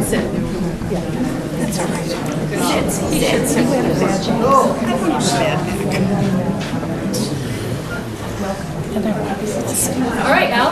All right, thank you, Madam Chairman. The purpose of today's discussion is to follow up on a request from the Board of Selectmen that we form a study group, or that we start a study to look at several sites as terms of feasibility for siting a senior center. So this is not about a senior center building. This is about a location on which a senior center building could be placed. Following the discussion and the presentation by the Scituate Adaptive Building Reuse Committee that was chaired by Karen Pritchard last fall, the Board of Selectmen asked that we look at a number of other locations to see if there are other sites other than behind Gate School as a potential site for a senior center. The Building Commission issued a request. The Public Building Commission issued a request for proposals to architectural firms who were experienced in working on these kinds of projects. They selected the firm Bargeman, Handre, and Archetype to undertake this task, and with us here today is Joel Bargeman, a principal in the firm, who is going to present the results of their study, a very thorough study, as you'll see. There were 4 potential sites that we directed him and his firm to look at. The Gate School site, Branch Street near and around the library on town land, Country Way at the Purple Dinosaur Playground, which is about halfway between Howlett and North Scituate, and a Kent Street site, presently Housing Authority land, located at the corner of Driftway, Kent Street, and New Kent Street. So Joel is here to present this study, so I'm going to turn it over to him to do that, and he will be able to talk in front of his screen here. So I think it's easiest if you can see me talk and point, so I'll stand here. As Al mentioned, we have the 4 sites. What we're doing is in 3 parts. First, we looked at each one of these sites and put the data together for each site, the zoning requirements, the size of the site, all of the base data, so each site was treated equally. Then we do what's called a test fit. We did site plans to see how the site would work, and then we do analysis. How does the utilities work? How does the site work from a circulation point of view? What's the cost? And that's the conclusion of the study. What I took from a UMass publication that I'll show you in a minute, some interesting topics that you're not alone here. The rest of the Massachusetts is the same relationship of a growing senior population that's doubling and increasing over the coming years. I thought it was worth just taking a few quotes from that UMass publication and then one from the Council on Aging website.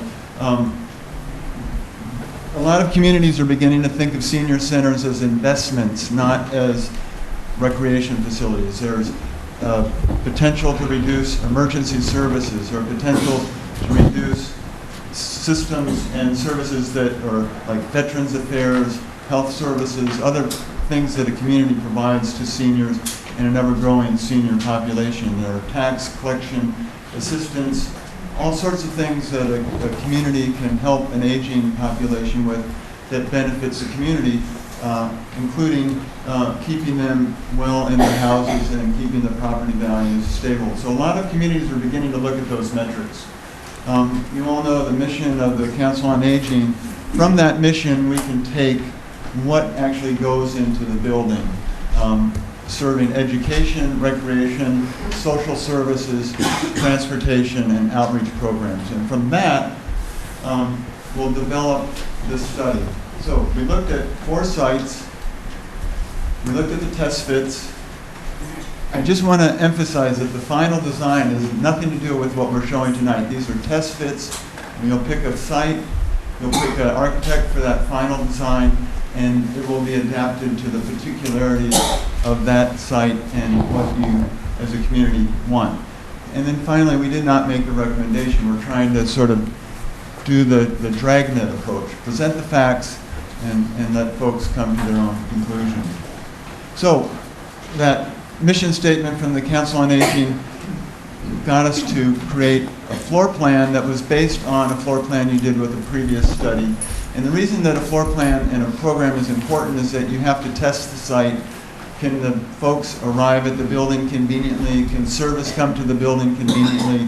What are the views? What are the outdoor opportunities? So you want to have the same baseline on each site so that you treat each site fairly.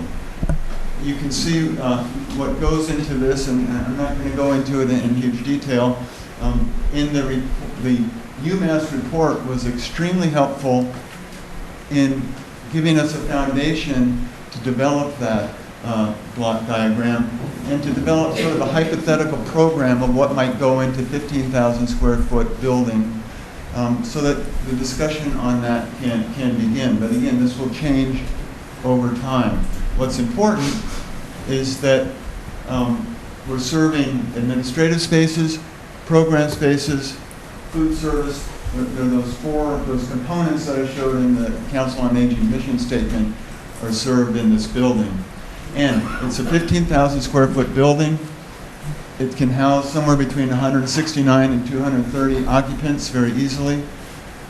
It needs about 85 to 115 spaces. The zoning requirement is actually quite a bit lower, but looking at it from a use perspective, we've come up with a number of spaces, and that's part of that programming effort. So we want to test, can we get those number of spaces on each one of the sites? And you'll see that the building happens to be a two-story building. That was something that was given to us. We've analyzed if a site could be a one-story building, but I will say that every community we're working with today is asking us to do a two-story building. They're more compact, they're more dense, they're more enlivening, less circulation, and they have a better feeling to them. Okay, so 15,000 square foot is today, but it's inevitable that the building will grow. One thing that's changing in a lot of communities is the respite programs. Caregivers need some assistance, some rest. So over time, some community centers and senior centers are adding other programs. The building's going to grow over time. A new facility will increase demand. So what we're going to do is create a flexible space, and we want to look at each site to make sure that there's a growth opportunity to accommodate the next 20, 25, 30 years. Okay, let's do a quick description of the sites, and I'll sort of work our way from the country road site, Little Dinosaur Park, down to across town. First, I'd just like to show you the sites and what some of the issues are. The Purple Dinosaur Park is actually on two levels. There's a baseball field on the lower level, and then 6 feet up is the park and the parking lot. So there's a grade change that needs to be accommodated on that site. You'll see in the cost estimates, it's something that we need to work with the Selectman on more. We put in a cost to relocate the park, the playground, and the ball field. Folks may say that ball field's redundant and that doesn't need to be relocated. We've identified that cost. You can back that out and see how that works. One thing to point out about the site, and I won't hit you, there's a relatively dense neighborhood surrounding that site, which is good and bad. It's a neighborhood scale. It's a walkable site. This road happens to be a very well-respected road from a speed point of view. You can see coming out of that site really well from both to the right and the left as you exit the parking lot from Purple Dinosaur. Great view corridors. And what you'll see is we looked at two sites, one putting the building where the playground is, and two putting the building where the ball field is. The Gates School, First Parish Road, is the second site. You had previously done a study where the Gates School came down. There's a one-story addition taken, that was a 1950s addition taken off, and the building was sort of put where the soccer field is today. We've looked at it a little bit differently. We've tried to save the soccer field, the track, not only for the athletic groups that may use it, but that's an asset. A walking track can be a huge asset to a senior center. One site is near the Historical Society building. It's chosen because that facilitates keeping the playing field. It also has an entry and exit on Cudworth Street, which is actually a pretty good street to enter and exit off of. other than when you get to the northern extremity of Cudworth Street, it intersects into a five-way turning intersection, which is difficult to navigate and has some difficult sight lines to it. Not to mention there's also pedestrian crosswalks. So there's a lot going on at that intersection. We also looked at a site where the school wing is, which I think is a neat site because it's opposite the church. You can see the water tower. It makes sort of this sort of New England green. It puts the senior center on a street frontage where it has some visibility to the community. Unfortunately, that area doesn't have the best views either to the right or to the left coming out of that driveway, but it is a buildable site, and as you go through that, it has the same five-way intersection to navigate. We sort of took some liberties on the library site, 85 Branch Street. The yellow square is really the site that we were given to put the building on, which we've done one, but we also saw some opportunities for land swap potentially with the library, and wanted to explore those and see what the impact was. One of the reasons we did that is you can see a blow up of that square. Fully, sort of half of that site is either wetlands or wetland setback, so it minimizes the usable area of that site. When you come out of the library, it actually has really excellent visibility to both sides, and that's really an important issue. We looked at, this is the new parking lot, the library is there. One site would be here at the top of the parking lot, which would allow you to share parking spaces between the two buildings. We looked at a site sort of near the entry to the library that might allow some synergy between these two buildings. You have a multi-purpose room that the library may find beneficial. The library has a lot of program rooms that could be beneficial to the senior center. And then something to keep in mind is as we try to share the sites, some of the work that's just been done unfortunately gets undone and redone. So that's something to factor into that site. The sort of surprising site was in between the library and the Scituate Housing Authority housing, and this sort of green lawn area. It's the sliver of the land that goes to the wetland area that we said is the site. And this is sort of an interesting site that we did look at. And then the last site to consider, and I want to just show some of these existing conditions, is what we call New Kent Street, but it's actually New Kent Street on the backside, and then it has Driftway on one corner. It's a glacial site. It's typical Cape Cod. It goes up and it goes down. So as you drive by it, sometimes you say, well, how could you put a building there? Because the site's really climbing up from the street quite rapidly. There is a wetland area. There's a FEMA floodplain. So this lower portion of the site's not really buildable. So we concentrated our efforts on the higher portion of that site. And this New Kent Street has excellent view corridors coming out of it. The average speed on New Kent Street is about 45 miles per hour, so it is the highest speed access road of any of the sites we looked at. And you can see here the site goes up, and then right next to it the site dips down, so it's a typical glacial moraine. So there's 6 pages of data that we really wanted to get it all together, so these books are online, and you can see that each site really was treated objectively and the same. So we were trying to have an unbiased approach. And we came up with about 8 or 9 different site plans. And each one of them gets analyzed against the same set of criteria. So if you get to the book and you find it, there's some text, and the narrative text for each site tries to follow as best as an architect can write, which is not great. Those categories, so you can see what we were thinking about, and then you can comment if we missed the boat on one of these topics. So the first site with the site plan now is the Purple Dinosaur Park. Here's the park, there's the ball field. Remember, there's the change in grade at the site, and you can see the residences around it.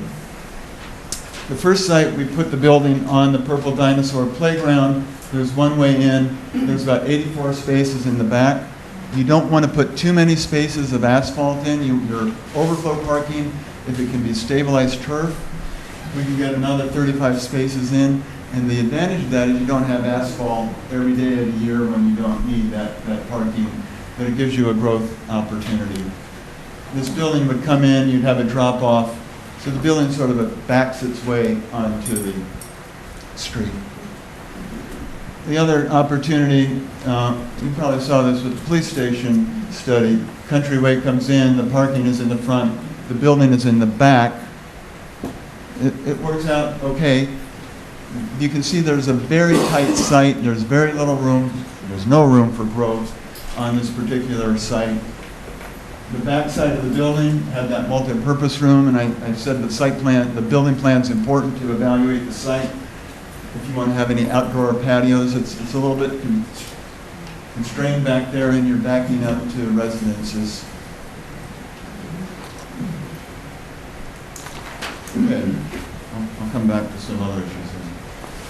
Gates School is First Parish Road on the top, the school, the 1950s wing, and then the ball field and the track. So here's the Historical Society. The first site looked at trying to put the building behind the Historical Society on a flat portion of the site, move the soccer field and the walking track to this side of the site. Walking tracks are really popular when we have them in communities, and if we have them next to senior centers in Falmouth, they really wanted their senior center to be at the school because they wanted to use the fields and the walking tracks for exercise. So we tried to save this. We did show you the cost for relocating that field, so if you feel that's not necessary, that can come out of this equation. There's more parking than a Purple Dinosaur because we have some other uses to contend with, the tennis courts, whatever uses are in the school. And as you further develop the school, we think you'll have to have some more parking on the front side of that site. The second option was to put the building on the front so that with the Gates School and then the First Parish Church across the street, you sort of create this enclave, this New England scale public space that we think is nice. You can see why the site work on this particular site is more extensive than the others, though. You come through, you have an entry onto Cudmore Street, an entry onto First Parish, but there's quite a bit more site work than you saw back there on this particular project. So when you look at the cost estimates, there's a difference in the site work for these two sites. And again, we were able to relocate the playing field. Your previous plan we've kept in play created sort of, again, a drive-through with two access points, but got rid of the ball field. So it's a viable option as well. I was just trying to get the building a little bit closer to the street so it had a little more presence. I think the library, from an architect's perspective, it was very interesting. I think from a cost perspective, you'll see some of the options there become a little bit more expensive than you might have hoped for. What we saw with the library is the opportunity to perhaps put a building that would have a relationship of community buildings speaking to each other, that if you came to the community, to the senior center or to the library, that's sort of like one-stop shopping for two town buildings. And the fact that you could get from the senior center to the library without crossing the parking lot would be great, so you could begin to, you can go get your books, but you can also conceivably share programs between the two buildings. And this building primarily sits on the site that we were given to work with, which is this piece and this dogleg here. But we're suggesting sort of moving the parking lot up so that the two parking lots become one and you can begin to share parking. And you could certainly, over time, begin to reduce the size of this parking if you were able to share parking between the two buildings. Shared parking is part of the zoning allowance. Putting the building closer to the library was an interesting thought. It doesn't work quite as well as we wanted it to, because the access road bifurcates the two buildings, and this building becomes relatively close to the neighbor's house, and there is some backyard space for this building. This sort of shows the opportunity of sharing the lots. On the previous one, we put parking for the senior, parking for the library. Here we said, okay, there's a diversity when folks are coming to the senior center and not necessarily going to the library. You could reduce your overall count in any one of these schemes. And then this is that option that I showed, the nice green lawn in front on Branch Street, that's sort of on the back side of the library. This is the Housing Authority land. We would be taking their parking lot and relocating it, expanding it for the senior center. And that particular building is nice because it has a nice, I'm sorry, I can barely get over there, but nice drop off, nice entry road, very good visibility on Branch Street. It puts the building up front and center on the street as a community building might want to be.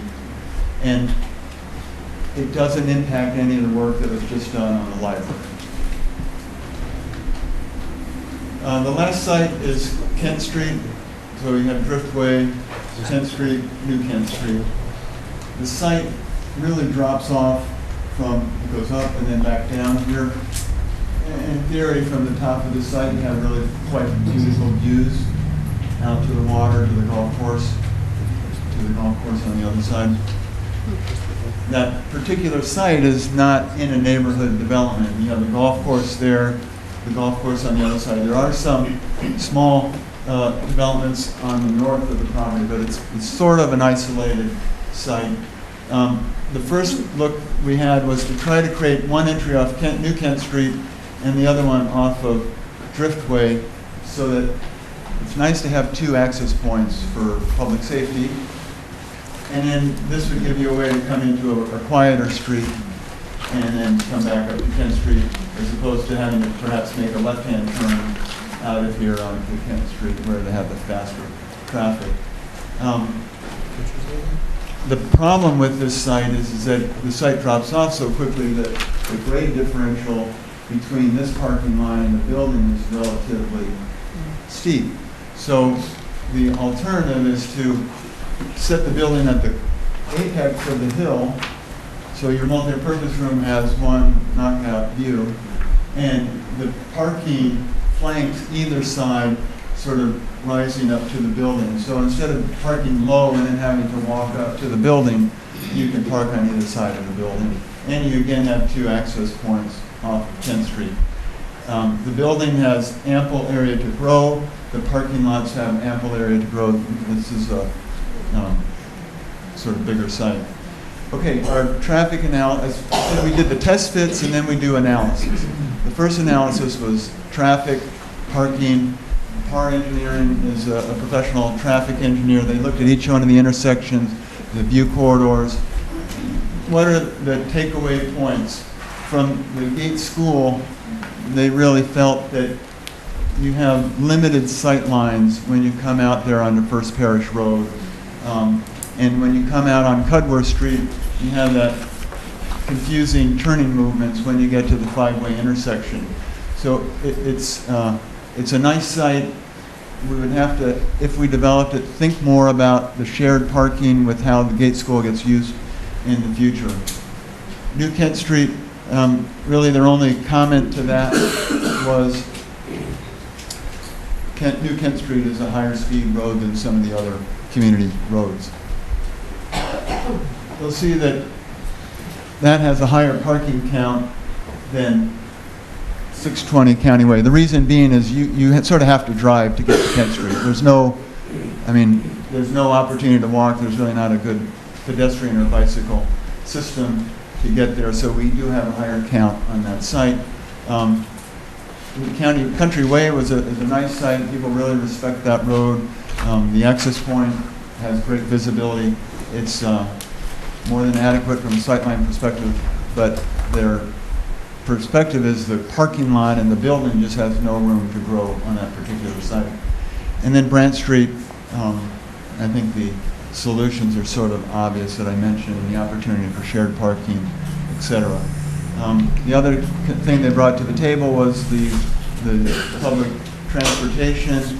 All 4 sites were sort of on that route, and one of the benefits of the senior center project might be to work with the public transportation to change the frequency during certain hours of the day, or have express routes or other things.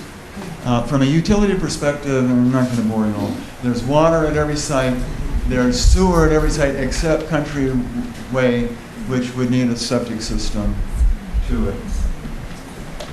But our engineers did meet with the town. They have no issue of providing water, and the added sewer for the senior center would not pose an issue for the town. The town had asked us to do a geotechnical, which is how good is the soil underneath these sites, so that we don't give you a great site and regret it later. So PSI did a soil boring, and thanks to Al, who coordinated a drill on each one of these sites. All the sites have great bearing capacity. What we were looking for, is there a bog field? Is there unsuitable soil? The issue at Branch Street, the library, is there's a high water table, which you can imagine from the wetlands, and that makes construction a little bit more expensive. It also makes putting in a basement a little bit more complicated if you'd ever want to consider a basement for storage or future expansion. Country Way has bedrock at 10 feet, so if you wanted to put a basement in there, that would be more expensive than the other sites. And then New Kent Street, I mentioned, is a glacial moraine, so it's sort of easy to build on, but you have to be careful. You don't want to open it up in the wintertime because it gets to be very expensive to construct. It turns sort of in gelatinous kind of soil. But the soil tests are, everybody is usable.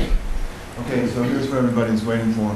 The Daedalus is a professional cost estimator, and they don't share any of the pluses or minuses that we like about the sites. They look at these objectively and put a detailed cost estimate on each particular site.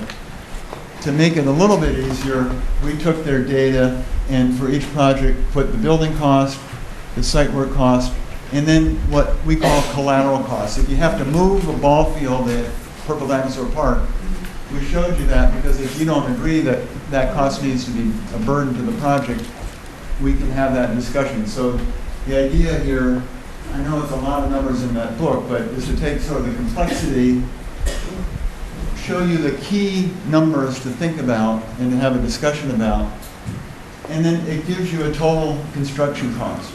But construction's not the only thing. You have to pay more testing, you have to pay for a project manager, you have to pay for architects.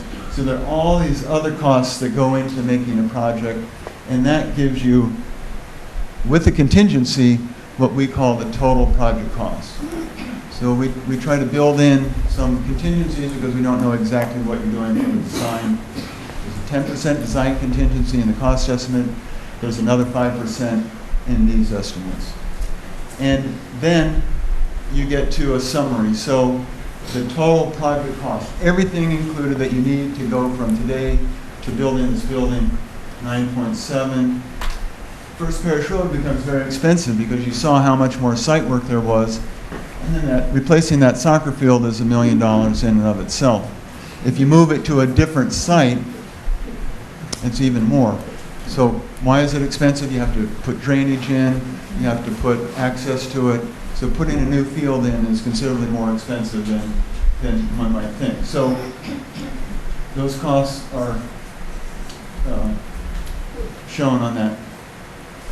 Kent Street happens to be similar to Country Way, and then Branch Street gets a little bit more expensive than Kent Street, but the most expensive site is the Gate School, which it's sort of obvious. You have a lot of infrastructure there to move around with. The sewers on First Parish Road, so it's the furthest to go for sewer. I would call these sort of equal numbers for where we're at on the site today. And that's the summary. Thank you.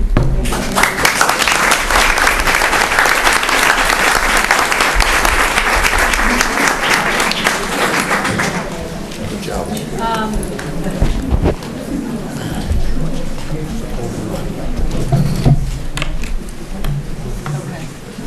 So before we go to questions from the board and the Public Building Commission as well, I just want to make a safety announcement because I know you're all going to exit at the same time after this is over.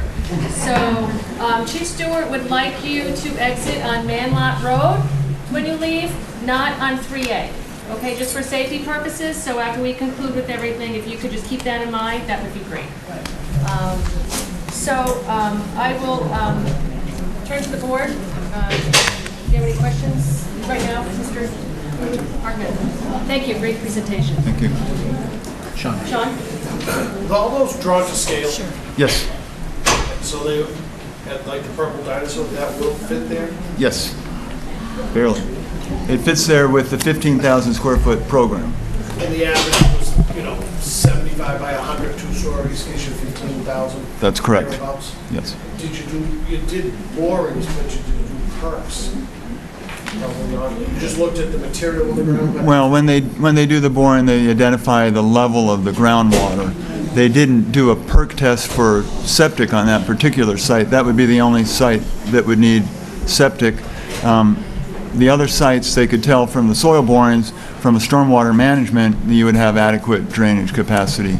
Yeah, I was more or less thinking of, a septic system for that site. Yes. The purple dinosaur. That's still an unknown.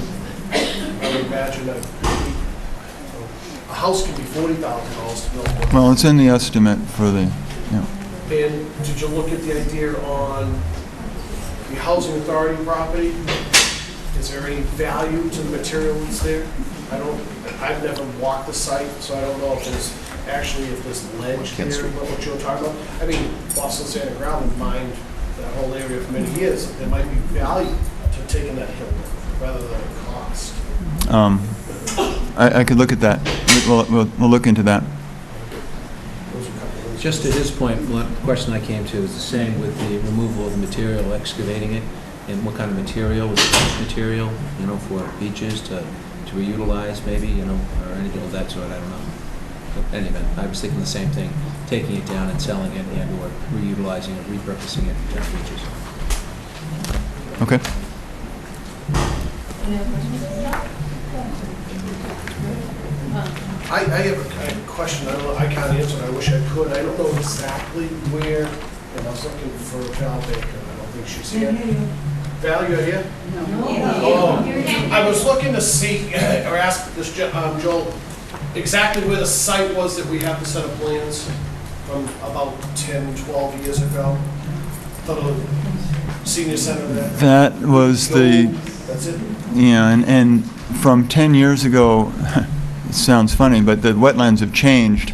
So the wetland map that was done for that project's not accurate any longer. Tony? Well, I just want to congratulate, this is a great report, very thorough. The pictures show clearly what we're looking at. There's no obvious answer that I can see. I think we have to think about themes. Do we want to keep it close to other buildings? Do we want it to be walkable? Do we want, the cost obviously will come into play, but they're all, I think if you take out those ancillary costs of building new soccer field and stuff, they're all going to be $10, $11 million, it seems like, in that ballpark. There certainly is a lot to digest, but I think we need to get some feedback from the public. I mean, I'd like to take a poll in a minute to see if, to get some feedback in terms of who uses it, what they like about it, what they don't like about it. But certainly we have all the data here that we need to get the ball moving.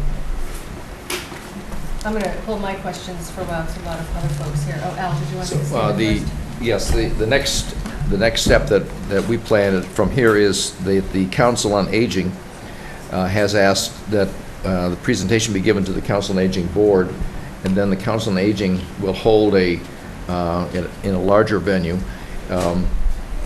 another presentation of this with a chance for the community to dig into it more deeply after they've had a chance to see it. So the idea would be people can look at it online. There'll be some limited copies there'll be some copies at Town Hall that people can borrow. To look into more detail, there'll be some place at the library, at the Council on Aging, so residents can look at the study itself and then come to a presentation where their questions can be answered by the architects or by others who attend the meeting. So that would be the way to gather more public input. Right. Do we, before I go to the public for some questions, do we have a date in mind yet, Linda and Al, for that? We're hoping for possibly next week, latest. For the board or for the public hearing? For the board. Public hearings, mid to next July. Okay, and you're still determining a location? I think, Yes. community Probably building, library. Okay, the library maybe? Oh, that'd be a great idea. So, Okay. date perfect. first. Okay, thank you. Does anybody from the Public Building Commission or the Reuse Committee have any questions before we go to the public? Great conversation. It was great. All right, so I'll go to the public. If you could just say your name and address for the record, please, and speak loudly. Oh. Just so that they can be recorded. Okay, and I apologize to the television audience when you get this that I'm screaming, but Gordon Price, 48 Manlock Road. First of all, I want to thank the board and thank our town administrator for making this study possible. And I thought, Mr. Brockman, I thought you did an excellent job. It was very thorough. My comment is, there's probably not a project or piece of land in this town that's been studied more than this. My hope is that we're going to continue to move forward, and I think it is the intention of the board that happen. Every year that we delay is another $300,000 or $400,000 on top of the cost. We thought we had a building in 2005, or a proposal, it failed. If evidence of the people in this room tonight, I think I counted 80 at one point, probably down to 55 or 60 now, but this is just a fraction of the interest that there is for people who want to see this project happen. I think when we have a public forum, I think we'll have 4 times this many people at the public forum. So I think it's great that we get as much information out as possible. And I think this study, should certainly be able to answer any and all questions in terms of cost and site and feasibility, stuff like that. So I hope that we'll go forward without any further delay and see this project finally get started soon. Thank you. thank you, Dr. Price. And I want to assure you that the board collectively sees this as a priority, definitely. So I just want to reiterate that. Yes, Joanne? Joanne, well, I got one question. So, One minute, Joanne, you need to. 44 Rebecca Road. Okay, and wait for the mic. Joanne Ball, 44 Rebecca Road. When you were looking at the Driftway, did you take into consideration that a lot of that land is in the flood zone now and will be if the maps are not corrected?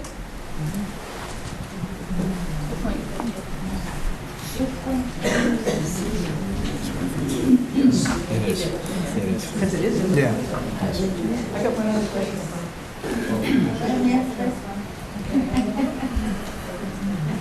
My other question is looking at it. So the FEMA floodplain comes across here on the site, so that's... Is that the new maps? That's the latest one we got from the town. So I don't know if that's Yes. the, okay, that's up to the GIS maps. Because the new maps were different. Another question I had, you mentioned something about the Historical Society building, and I would like it verified. You're not talking about taking that land over, No, right? it's behind... That building is not, I know the person that is the president of it, so I'm just wondering. Very well. It's the land behind that... Isn't that cemetery land behind it? No, it's the land, it's the playing field on the school side, behind that building.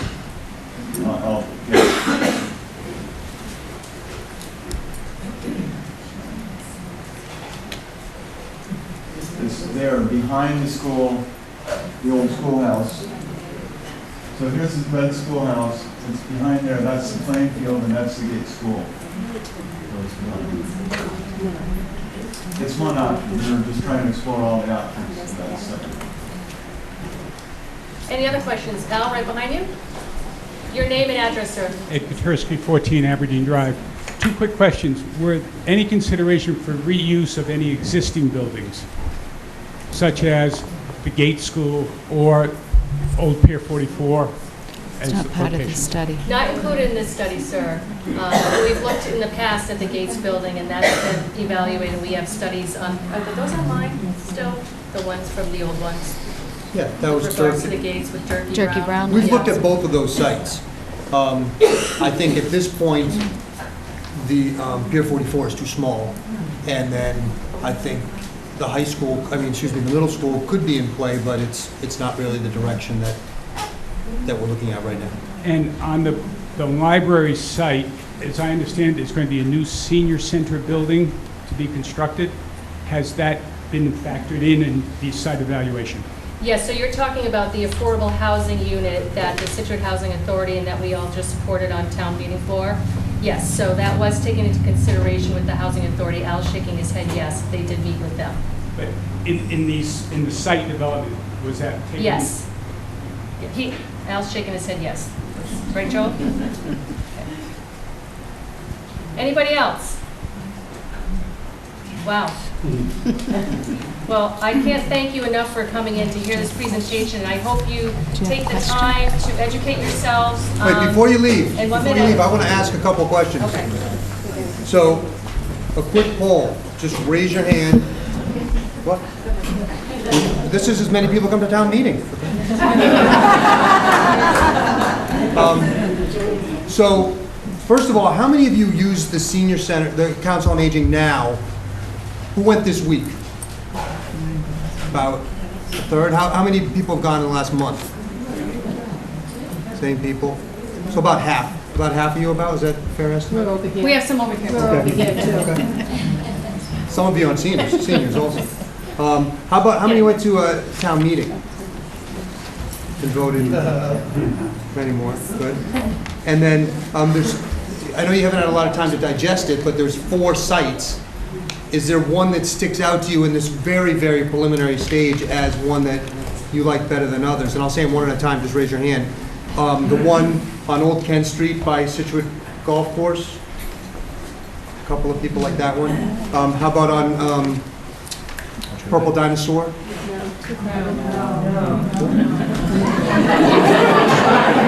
This is only yeses, so I saw one. How about the Gates Middle School campus? They're there? Okay. And the fourth one is the library? Library campus? Okay. So if I could ask a question too. For everybody who's here, please either get a copy of the report, download it, take a look at it, review it during the various forums, during the various meetings with Council on Aging or forum after.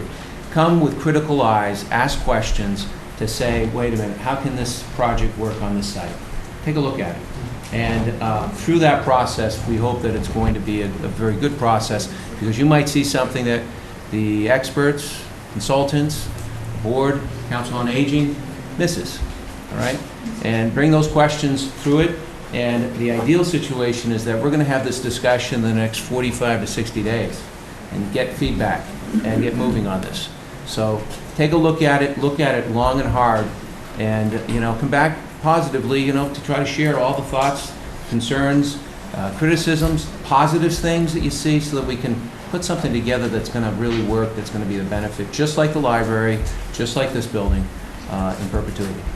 And if you know what your question is already, don't save it till the meeting. Drop it off at the Council on Aging or email Linda Hayes. So if you have a question tonight and you're afraid you're going to forget it in 30 to 60 days, email the Council on Aging or write it on a piece of paper and drop it off in the Council on Aging, and Linda can give it to the consultant, and the answer will be there already when you go to the next public hearing. Because it's very important, you guys are the users. And, where I thought the Gates site intrigue me in a lot of areas, because I like the fact that there could be a ball field and a track there. That may not be important to you guys. So that's what we need to hear, so that we don't go down a path of thinking X is important when it really isn't. Yeah. And Linda, if you can, save the questions, would you? I'd like to save the questions. Oh, absolutely. Yes, one more question, ma'am? Sandy Duffy, 8 Oak Road. The only thing I can say is I think in every single site we need more parking. We have 2,300 people that are 16 years and older. 115 parking spaces to me probably isn't, but I'm just saying. Take a look at it. Joel, did I see that on one of your slides? 3 people to 1 car? That's what the zoning requirement was, and we were saying that's for an assembly use, which is the closest use, and we said that's really not a good metric to use. Linda, did you have another, I'm sorry, ma'am, one moment. Linda, do you have a question or comment? Well, actually, I guess maybe I just wanted to say I appreciated all the consideration given to some of the aspects that we had talked about. Linda Hayes, Council on Aging Director. So I love that you tried to give us some visibility, and I was hoping for that. Also, outdoor space. So those were big considerations. But and I just wonder if sometimes if we're trying to do that, are we compromising in other areas? So I don't know if each of those sites, and it is a lot to digest. We said that earlier. So it really is hard to make a decision as to even a favorite at this point, because they all had some pros and cons. I don't know if some had more challenges than others in terms of getting us everything, and we need to sort of have some priorities, would you say, with some of those sites? Mm-hmm. Yes. Name and address, please. Sandra Higgins, 25 Hollycross Road. I have a question on Kent Street about excavating. She has a mic. Can I hear you? Oh, sure. She's going to stand up. She has a mic. She's all set. How about this one? You're fine. No, with the that mic. one's good. Can I talk? Yeah. They can hear you. You don't have to lean in. Okay, I have a question on Kent Street about excavating it. I know that the speed is high, but you also have the bike path there. You can do like Norwell on 123, all of a sudden, whammo, you're down to 25 miles an hour. You could reduce, but it would be, what would be the cost there versus at the library? Would it be a big difference to try to do that one at Kent Street? You could always come out where the V is there at the old Driftway instead of right in front of that project. Right, so is the question is, would the cost be this? Would the cost be, The cost would be comparable. Actually, the new Kent was a little bit less expensive than the library site. Because you've got your roads and everything right there. Right. And your sewer? Yeah. Okay. Thank you. Or can I ask a question? There's a question. Sorry. Yep. We've got the mic here. We'll do 2 more questions. Name and address, please. Hi, Ann Meyerson, 26 Summer Street. I was just curious when the board, does the board make the final decision? Who makes the final decision, and when we could expect that? So the board will make the final decision. We have a couple of different public hearings to go through. We also want to engage the Building Reuse Committee, the Public Building Commission for input. They've spent a lot of time on this as well. So, I mean, we're going to move it forward, move it through the process as quickly as we can. And I think you know what it takes to garner support publicly and financially, because that's a big consideration. To look at some of this, are there any funding resources that we can pursue and explore by expanding veteran services in there. Veterinary is probably a good idea. I know, sorry. Things like that, because I don't think funding was a part of your purview at all. No. Okay. Ma'am, to the left here, your name and address, please. Janet Diario, 44 Hatchet Rock Road. I just have a quick question. So keep talking about the library. I think the library's been open how many days, correct me? A week. 12, a week, 7. Do they really want now another building and more construction there? I mean, how do you get all the neighbors? Plus they're going to have that, whatever it is, the senior done. So it looks like an awful lot of construction in one area. I don't know, I could be crazy. But No, certainly will to be taken into consideration, all the abutters' concerns, definitely. so they're considered a budget. Yes. I just wondered, and they're considered an abutter. Yes. Oh, okay. to say no, we don't want to play with you? Oh, you mean the library? Yeah. Oh. What was the question? That the library is considered in a butter and they may not want it. So, I'm sure the Library Foundation trustees will weigh in. Okay. Yeah, I'm sure they will. Gentleman to the right. Tom Gorman, the Wheeler Park. What is the website that we can download this information? So it'll be on the town website. We will put it on the Council of Aging page. And is there another page that we can put it on, Trish? Huh? Who am I looking at? Well, what we'll do is we'll post it on Facebook and tell folks where it is, and I have to work with Al on the electronic. Joel, I assume you have an electronic version? sent it to Al, yep. Yeah. So we will post the whereabouts of the file, sir, on our Facebook page, the Town of Scituate, as well as on Twitter. We'll get that out there for you, but it will be on the town website, and we'll make sure the Council on Aging also has the address for you as well. Okay, I'll take one more question. Yes, ma'am? Andrea Hunt, 66 Fairmont Road.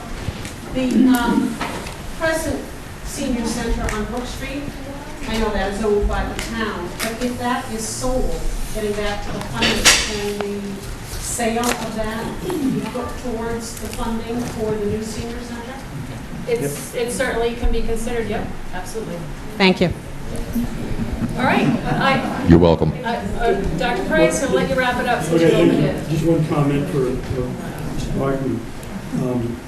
Physical activity is becoming a greater and greater component, I think, of senior activity, as evidenced by pickleball. I think we typically have 28, 30 people at pickleball, which was 6 or 8 people maybe a year ago. So I'm hoping that the site, I think most sites, it seems like, have potential for some outdoor activity, pickleball, shuffleboard, things like that. I think that consideration is going to be really important. Okay. And there are fields at Central. I think it may make sense for us to do some survey monkeys as well and get those out to people so that they can participate if they can't or don't want to speak at a meeting. All right. We're going to... Can I just say one thing? Name and address, and that's it. Dale Baylord, Wheeler Park Drive. I think the survey is a fabulous idea. Great. But please, this time if you do a survey, don't make it only on the computer. Many seniors are not technically oriented. So a survey would be a great idea, but perhaps, mailed out. Well Thank done. you. Okay, thank you. Thank you for Thanks, everything. everyone. Thank you, Joel, very much. Thank you, Al. Great presentation, Joel. Great job. We'll give you 2 seconds if folks want to get out. So the next item on our agenda is actually Al again, Route 3A First Parish intersection design. Al. 1 minute while I get Sure. fired up here. Sorry about that.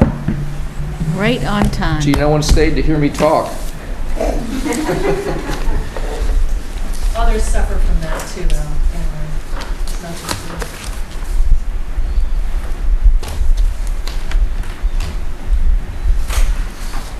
Are you bringing something up on the screen? Yeah, Do you want mine? there. Oh. The one-click wonder. That's me. Okay. So one of the reasons we had the meeting here is because of the large screen, so folks could, yeah. So thank you, Madam Chairman. The purpose of this topic is to talk about and perhaps gain the board's agreement to proceeding to the next stages of what we want to do as a town with the intersection of First Parish with 3A and the high school entrance with 3A and the First Parish entrance to the junior high school, to the new junior high school.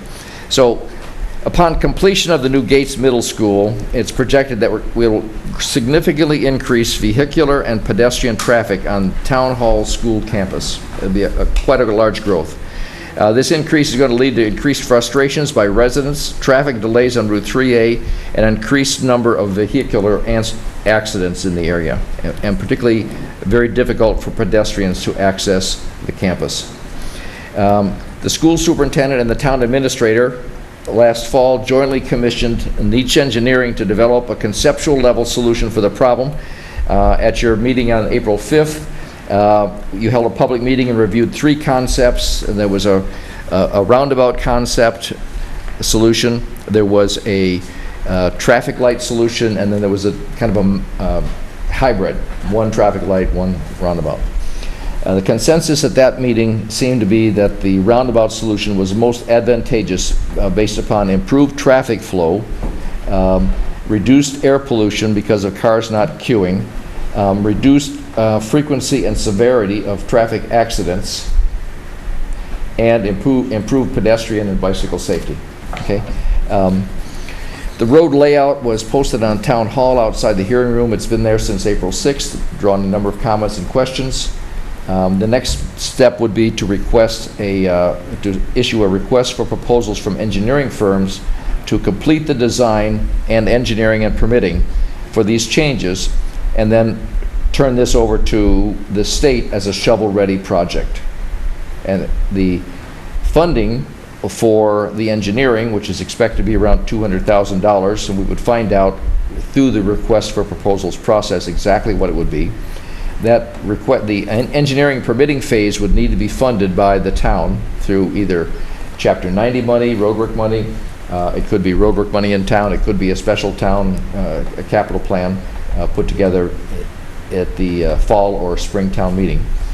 The construction is expected to cost in excess of $2 million, and funding would be realized only through either an expensive town borrowing or appropriation through an earmark in the state budget. And both our legislators and senator have offered their support in following this route, and we really are appreciative of that.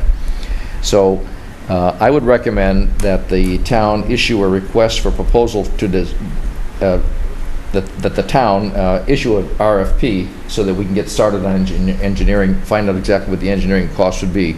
We would issue the RFP on the basis that funding would need to be identified. So in other words, the respondents would know that this is not a project we're necessarily going forward with, but one that we would then go request funding internally for. So tonight you want to understand which engineering design the board would like you to move forward with permitting. Can we see the other ones again? I don't have it. So you want us to vote for this? Well, hang on, I might have it actually. Because I don't remember us arriving at a consensus for this one. Maybe Okay. we did, Well, but I didn't think we did. My concern on this one was the double roundabout, rotaries are my whether it was concern. back Yeah. up one way or Remember we had the engineer was here and went through the, He hang was on. here, I just remember it being Yeah. more informational. All right, here's Al's Town stuff. 3A intersection.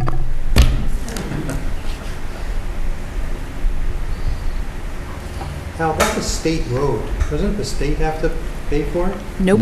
Yeah. No? Will they help? Nope. Don't they have to put lights in if lights are necessary? The state actually requires us to look at roundabout solutions on any intersection change on road work now, on state roads. So this was the solution that was with intersections, traffic lights. Would require traffic lights here and here. Then there was a solution whereby you have this in front of Town Hall and a traffic light up at the school entrance, but that, he said, is a suboptimal solution because we really have trouble then with a traffic light that goes to a roundabout. So the other alternative was then to put a roundabout at the school. The advantage is it keeps traffic moving. Then what would have to happen to Town Hall, you would close off this, notice this section right here? This is currently an intersection. What we do is this would be looped out through here. So that exiting Town Hall parking lot, either this would be a dead end of Town Hall or you would go out.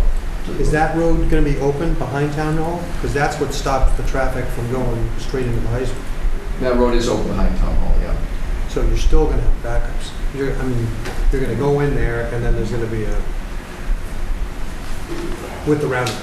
See, this is where the this is the entrance to the Middle school. middle school. So then this is the drop-off and pick-up issue. Sean? And then there's the one over here for the high school. All right, Al, you came before us, back in April. I've been thinking about it, listening to people, pros and cons. And let me say, the idea of the roundabout in Greenbush I didn't think was going to work at all, and I was totally wrong. But I hesitate. I think we're rushing it a little bit. The police station is going to be torn down.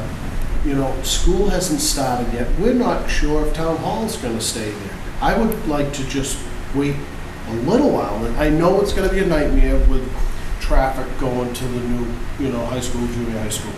It always is every year. It's going to be a lot worse this year. I just think if we pick something, we might be rushing it. And just hold off a little while longer. You might prove me wrong, or, what is the harm in just waiting a little while? There's no harm. I want to live through it. I want the police station down, because someone else might come up with an idea.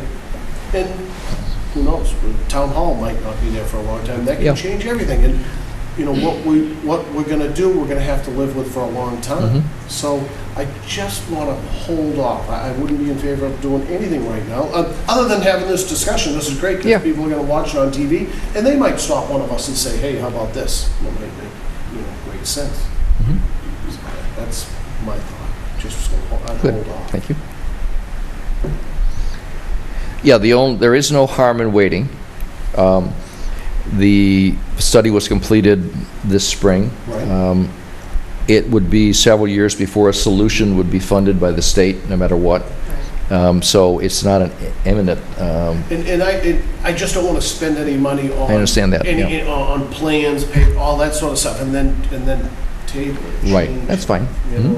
I know we won't put the shovel on the ground for a long time. Right. I realize that. The only harm, if you will, in waiting is the difficulty with traffic coming and going at the high school entrance and then at this entrance here. But that remains to be seen. Exactly. Have this fixed. So. Well, it's happening now on 3A, but you're right. It's probably going to get worse for 9 minutes every day. So I think we put police officers out there. Has Mike and his team weighed in on any of this at all? Traffic group? Chief No. Stewart? Traffic's We fine. talked traffic rules about it. Traffic rules. Yes. Yeah. Right. And what was their feedback? It looks like it's a reasonable solution. But, I think we may need to perk further. So we have the crosswalk. only issue on the Or there's delay. the crosswalk issue. Right. Yeah. I know that, Yeah. The only And- issue, the delay, is that the school is going to have to provide for the police officer, I think, in the fall, which I don't know if they've contemplated. I think you need more than one. But this wouldn't Yeah. get resolved before then anyway. No, putting I agree. RFP out I for agree. permitting and Right. all that. I mean, we can wait and see what it's like. Let's get into November and look back a little bit and say, okay, it wasn't as bad as we thought, or it's worse than we thought, or there's a lot of pressure to move forward, at which point then you can respond to it. Yeah. I like the roadways. I think if you, having just stood out there for a week, if you shut off that back road for that 20 minutes of time, there's only one entrance to both ways. And it would not stop the flow of traffic. If you shut this, Do like double rotaries? shut this off, you mean? Shut that off for 20 minutes. Yeah. And then people just come in and they just keep going. Yeah, I mean, the traffic, the police department, and we've worked on alternatives, so what can we do to, in the short term, get people in and out. To the extent of, that's why there's a no left turn coming out of the school highway, a school driveway, because that backs traffic up. That problem may develop down here as a result of the middle school traffic. Actually, you could have the traffic going this way to get out, but just not to get in. And there was land taking with this option, right? I beg your pardon? Land taking on the edge of this? No, that's town land. There's no land taking. Okay. In fact, there's land giving up. This is new land in front of the church. Oh, okay. It's adding in. They This is shifted new it, land yeah. Shifted east. over towards the house in this direction. This is town land, and then this is, what you're doing is taking land that's currently the front yard of the town hall. I also want to make sure that when we do this engineering and permitting, that the engineering team that you choose touches base with the engineering team that's doing all the work up in Cohasset down to Henry Turner Bailey. Because they're putting in bike paths and lanes on this road, and it wouldn't make sense to have bike paths at one end and not at the other end. Yeah. It is actually, that's required by the state, has is to have that a any bike- intersection change needs to be bikeable, walkable, crosswalkable. And this does include a bike lane. You can see that little bike lane right there. Maybe I can zoom in a little bit here. See, this is a bike lane there. And any intersection change will require that. I guess that's what I'm getting to, not that, no, I don't mean to be selling this one, although I do happen to like it very, very much. But I don't want to overstate that. Come on, let's admit it. Well, it has, Roundabout, sorry, not roundabout. yeah, it has a number of advantages, and we would make it big enough so that it would accommodate all of Selectman Harris's trucks. Yes, well, that's a problem. Just to throw that in as a bone to get you on board. I'm gonna make you ride with me around the Greenbush. Okay. All right? You're gonna be shocked. Yeah, I bet I will. Across the yellow line. Any Right. other questions? Well, you're going 50. It sounds like we're just going to live through the school year a little bit, a couple of months. Yeah, let's put it on pause. Maybe we evaluate, say, late December, maybe when we're starting the capital planning process, so that we don't miss the spring cycle.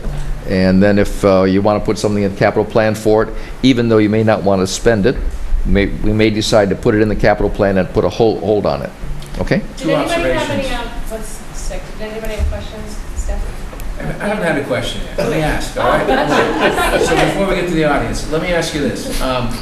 With respect to this fall, I think two observations which would be helpful is test it with the access road behind, with people trying to utilize that, trying to cut around instead of going through the light, and maybe trying to cut back to the police station, and then see whether or not we can shut that down and see, whether or not, what would the traffic pattern be, because I think you'll get two different type of flow patterns. Mm-hmm. Some better than others or not, which goes to what you're talking about with these two roundabouts. If you're going to shut it down at some point or not, I think it would be valuable. Mhm. That's all. Now I'm done. Good. Sure. Yes. Name and address? Stephanie Holland, 567 First Parish Road. Am I not loud enough? Sorry. Stephanie Holland, 567 First Parish Road. My quick question, it kind of plays into this. Sidewalk plans that kind of feed up First Parish and for the rest of this particular area. I know we have I'm selfishly speaking about my family, but also others. There's a lot of young kids that are up and coming that are going to need to cross 3A that I don't know if there are that many right now, but kind of in that section. And everyone's been kind of grumbling about the sidewalk kind of comes to a dead stop and doesn't take into account kind of the rest of the section further back past the Maple Street. So I didn't know if this is a good time to bring that up. Maybe it factors into this, maybe it doesn't, but just something else to keep in mind. Well, I can address one thing is that we really don't want to have that crosswalk in the middle of 3A after people have stopped for a stoplight and they're annoyed because the person in front of them turned left. Okay? So one of the things we'll look at in the interim is eliminating that crosswalk and coming up with another solution closer to the traffic lighted intersection. It will take some work to make an improvement there, but we have received a little bit of money from the state legislature which can help with that. But it scares me to death to think about trying to cross up there as people are trying to exit or leave from the high school and the traffic has just got through the stoplight or they've turned left or turned right on red. And okay, so thank you. Al, can I ask a stupid question? Sure. And I just whispered to Mark, an elevated sidewalk. I mean, that's dangerous no matter what you do. To Stephanie's point, if children are crossing, now with a junior high, younger kids, it's scary to think the kids are going to be crossing the grade. Do they do it anymore? You need to switch back. ADA. No, it's actually 13.6, and It would have to have ADA capability, right? Right, and, it would be Yeah, but expensive, I understand what you're saying. Yeah, it is difficult. 3A is not bad if it were just an intersection with a stoplight. The problem is it's an intersection with a stoplight and all those little V things. So there's numerous places where kids are having to cross, as opposed to a dead stop stoplight with, flashers. So we will look at, with the police, who share your concern, we'll look at how we can create a crossing path there. It may require money, as everything that I talk about does. Yes. Andrea Hunt, Manlot Road. Would you please use this? Otherwise, people can't hear you on the tape. Thank you. Thank you, Sarah. Andrea Hunt, 66 Manlot Road. From dropping off grandchildren, I see a huge problem with the bottleneck being actually in the school and trying to get out that one exit. And I'm just wondering if anybody has bothered to look at all to see if there's any way of creating another exit further north on Route 3A or through one of the other neighborhoods or something, so that there could be another egress and access to the high school. Especially, last night I was at school committee and I heard a fabulous plan about putting together sport fields and complexes there, which would be more traffic, more buses, and I almost think that we really need to have another avenue of being able to get in and out of that property. We've got a public performing arts center now, so people will be doing ballets and whatever, and I think that the traffic trying to get in and out of one entrance and exit is going to be murder. Yeah, so I know that when we looked at the, when they did the designs for the school, I know further north, you're crossing over wetlands, and I think it was very, very costly to do any type of accommodation, mitigation going over those wetlands. So I can answer that. I don't know if you have anything additional. Well, we've been looking to at add it to for that, 5 years, because so we've been trying to it's a problem find up there. a second. So it would have to be a bridge or some type of a culvert that would take care of the wetland area. It's also privately owned. And it's private land? There's a section there. So Yeah, the none of Habitat House is the town there. land goes all the way to Yeah. 3A, but it does go up to Cushing. I think it's I think it's conservation land. And there is wetlands. It might be conservation land. School looked at it before they actually built the school. Okay, But your thank point you. is well taken. And we're also looking, there used to be an entrance.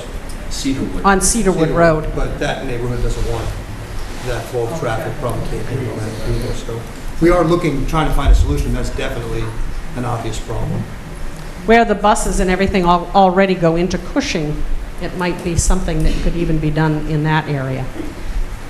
Where that land all backs up to it, I don't know. Could be. Thank you. Absolutely. All right. Any other questions? No? We're afraid to ask. Okay, thank you very Sound much. good? Okay, thank you, Al. I've got my marching orders here. I'm all set. Thank you. Okay, great. All right. Next on the agenda is financial budget review. Nancy Holt? How are you, Nancy? Good, how are you? I do have one handout for you. The hearing came up this afternoon, so we'll discuss it in addition to this. It's another transfer, in addition to the one that were already presented in your packet. I apologize for the late notice. It has nothing to do with the rain and everything to do with the information. We're going to get to one for you. And I'm glad to see I cleared the room even out more with the whole discussion of financial budgets. So I have two things before you tonight. The first one is a general award of a general obligation bond anticipation note. Pam sends her regards, but she's at a conference tonight, so I am filling in for her for that. The town did issue another bond anticipation note for $1,340,000. It covers two projects. $40,000 for the finished water pipes that were authorized at the April 2006 annual town meeting. And right now, there's a contract out for two pumps for $38,000. That project is for $80,000, but we only need $40,000 right now to cover that contract. And the other one is $1.3 million for the library renovation. And I want to thank Les Ball and the foundation. We did reach out to them and ask them if they pretty please could give us some money before the fiscal year end to help us cover our costs, and they were very accommodating by doing that. And it was very much appreciated. But as the board knows, the board previously authorized an interfund borrowing, basically meaning we're using our own liquidity in the stabilization fund within the fiscal year to cover the bridge of the fundraising portion of the library and the grant portion we haven't received. Now, the problem we have is we're about $1 million in the red that we need to cover. Now, I did talk to the Department of Revenue. We have one more piece of the grant coming, which is approximately $997,000. But if we don't get it in time, they will take that off our free cash. So that's a risk that we don't want to take. Plus, we still have a little bit of a delta there to make that up, and we weren't sure how much the foundation was going to be able to give us to help as well, and we're still paying bills. So the $1.3 million will run with this other piece through February, and then we can make a decision when we go forward, potentially with a permanent bond issue, whether or not we need any of that money. Hopefully, we won't need any of it. We'll be able to cover the balance of the cost between the fifth and final payment from the grant and from the money that the Library Foundation has raised, or at least have a plan on how to come up with the difference on that delta as to when they think those funds would be coming in. So that's the ban itself. It was 3 bids were received. The winning bid went to Eastern Bank. There was a coupon rate of 1.75%. We did receive a premium of just over $4,600, which brought our net interest rate cost down to 1.16. So as you can see, the interest rates are beginning to climb back up again. And it will mature on February 2nd of 2018. Is that an annual rate or is that the period rate? That's the period rate. I love it when I stun the board into silence. Or into boredom. It depends. Did the library finish on budget? They haven't. Any left? It's not done yet. But there's a little bit left in the very little.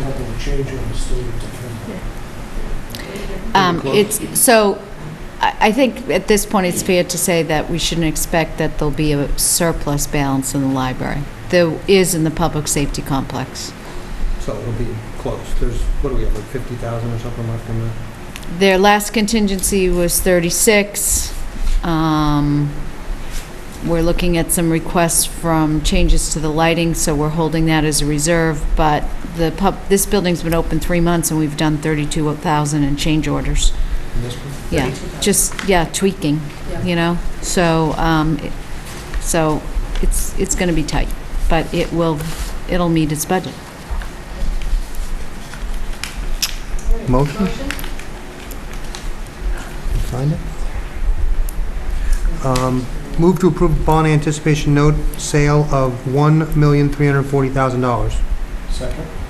Motion by Mr. Vignani, second by Mr. Harris. Any more discussion? If being none, all in favor? Aye.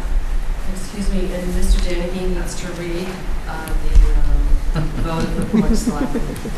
All right, where is it? Clerk Danny, I put a please. copy in your packet. Thank you. Is that one that's like 10 pages long? You're ready. Arbor Day. How was that? Thank you. Thank you, Miss. Thank you, Pam. Thank you, Lorraine. You're welcome. I, the clerk of the Board of Selectmen for the town of Scituate, Massachusetts, certify that at a meeting of the board held on June 20th, 2017, of which meeting all members of the board were duly notified and at which a quorum was present, the following votes were unanimously passed, all of which appeared upon the official record of the board in my custody. Voted to approve the sale of a $1,340,000 1.75% general obligation bond anticipation note, the note of the town dated June 28, 2017, and payable February 2nd, 2018 to Eastern Bank at par and accrued interest, if any, plus a premium of $4,635.95. Further voted that in connection with the marketing and sale of the note, the preparation and distribution of a notice of sale and preliminary official statement dated May 24, 2017, and a final official statement dated June 1st, 2017, each in such form as may be approved by the town treasurer, be and hereby are ratified, confirmed, approved, and adopted.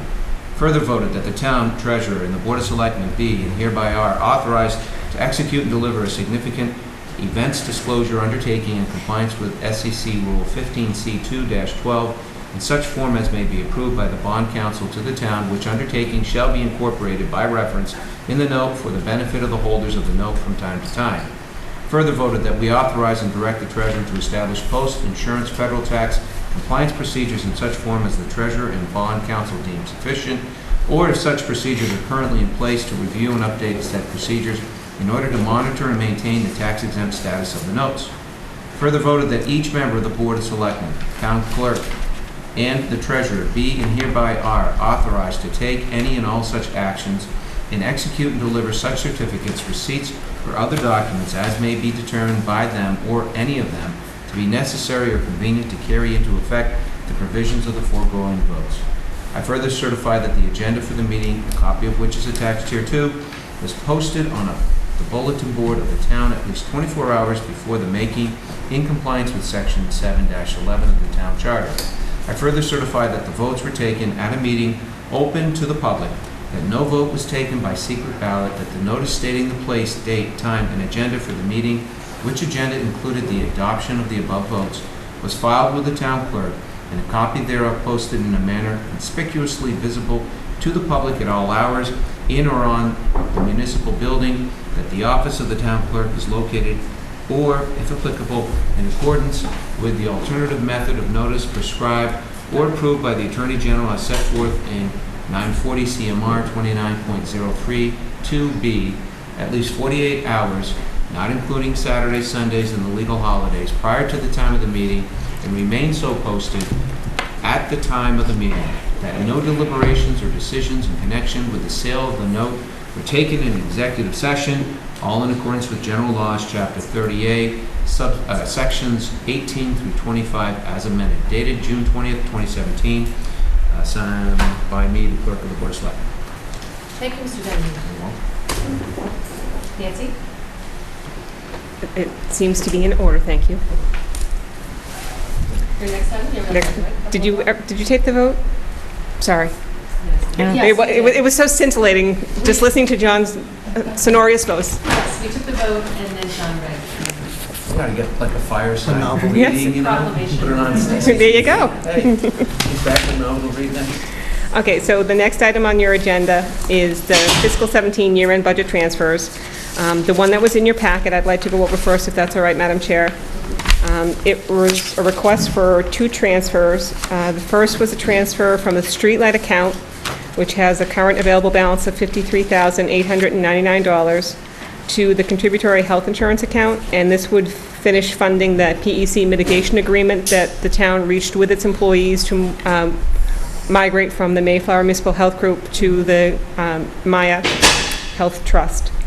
Finished permanently or finished for this year? Finished permanently. This will fully fund that agreement.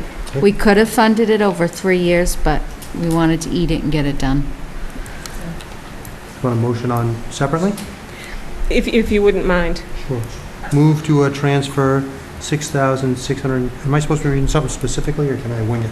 It's right I'll here. move Oh, I to got it. transfer the Yeah. available general fund budget line of streetlights, electricity in the amount of $6,675 to the contributory group insurance expense line in the amount of $6,675 pursuant to Mass General Laws, Chapter 44B, Section 33. Second. Motion by Mr. Danahy, seconded by Mr. Vignani. Any further discussion? Nope. All in favor? Aye. Just for the audience, since I didn't preface this, this is budget transfers that we're allowed to do under Mass General Law, Chapter 44, Section 33B, anytime from May 15th up to July 15th. And that's what we're bringing forward tonight.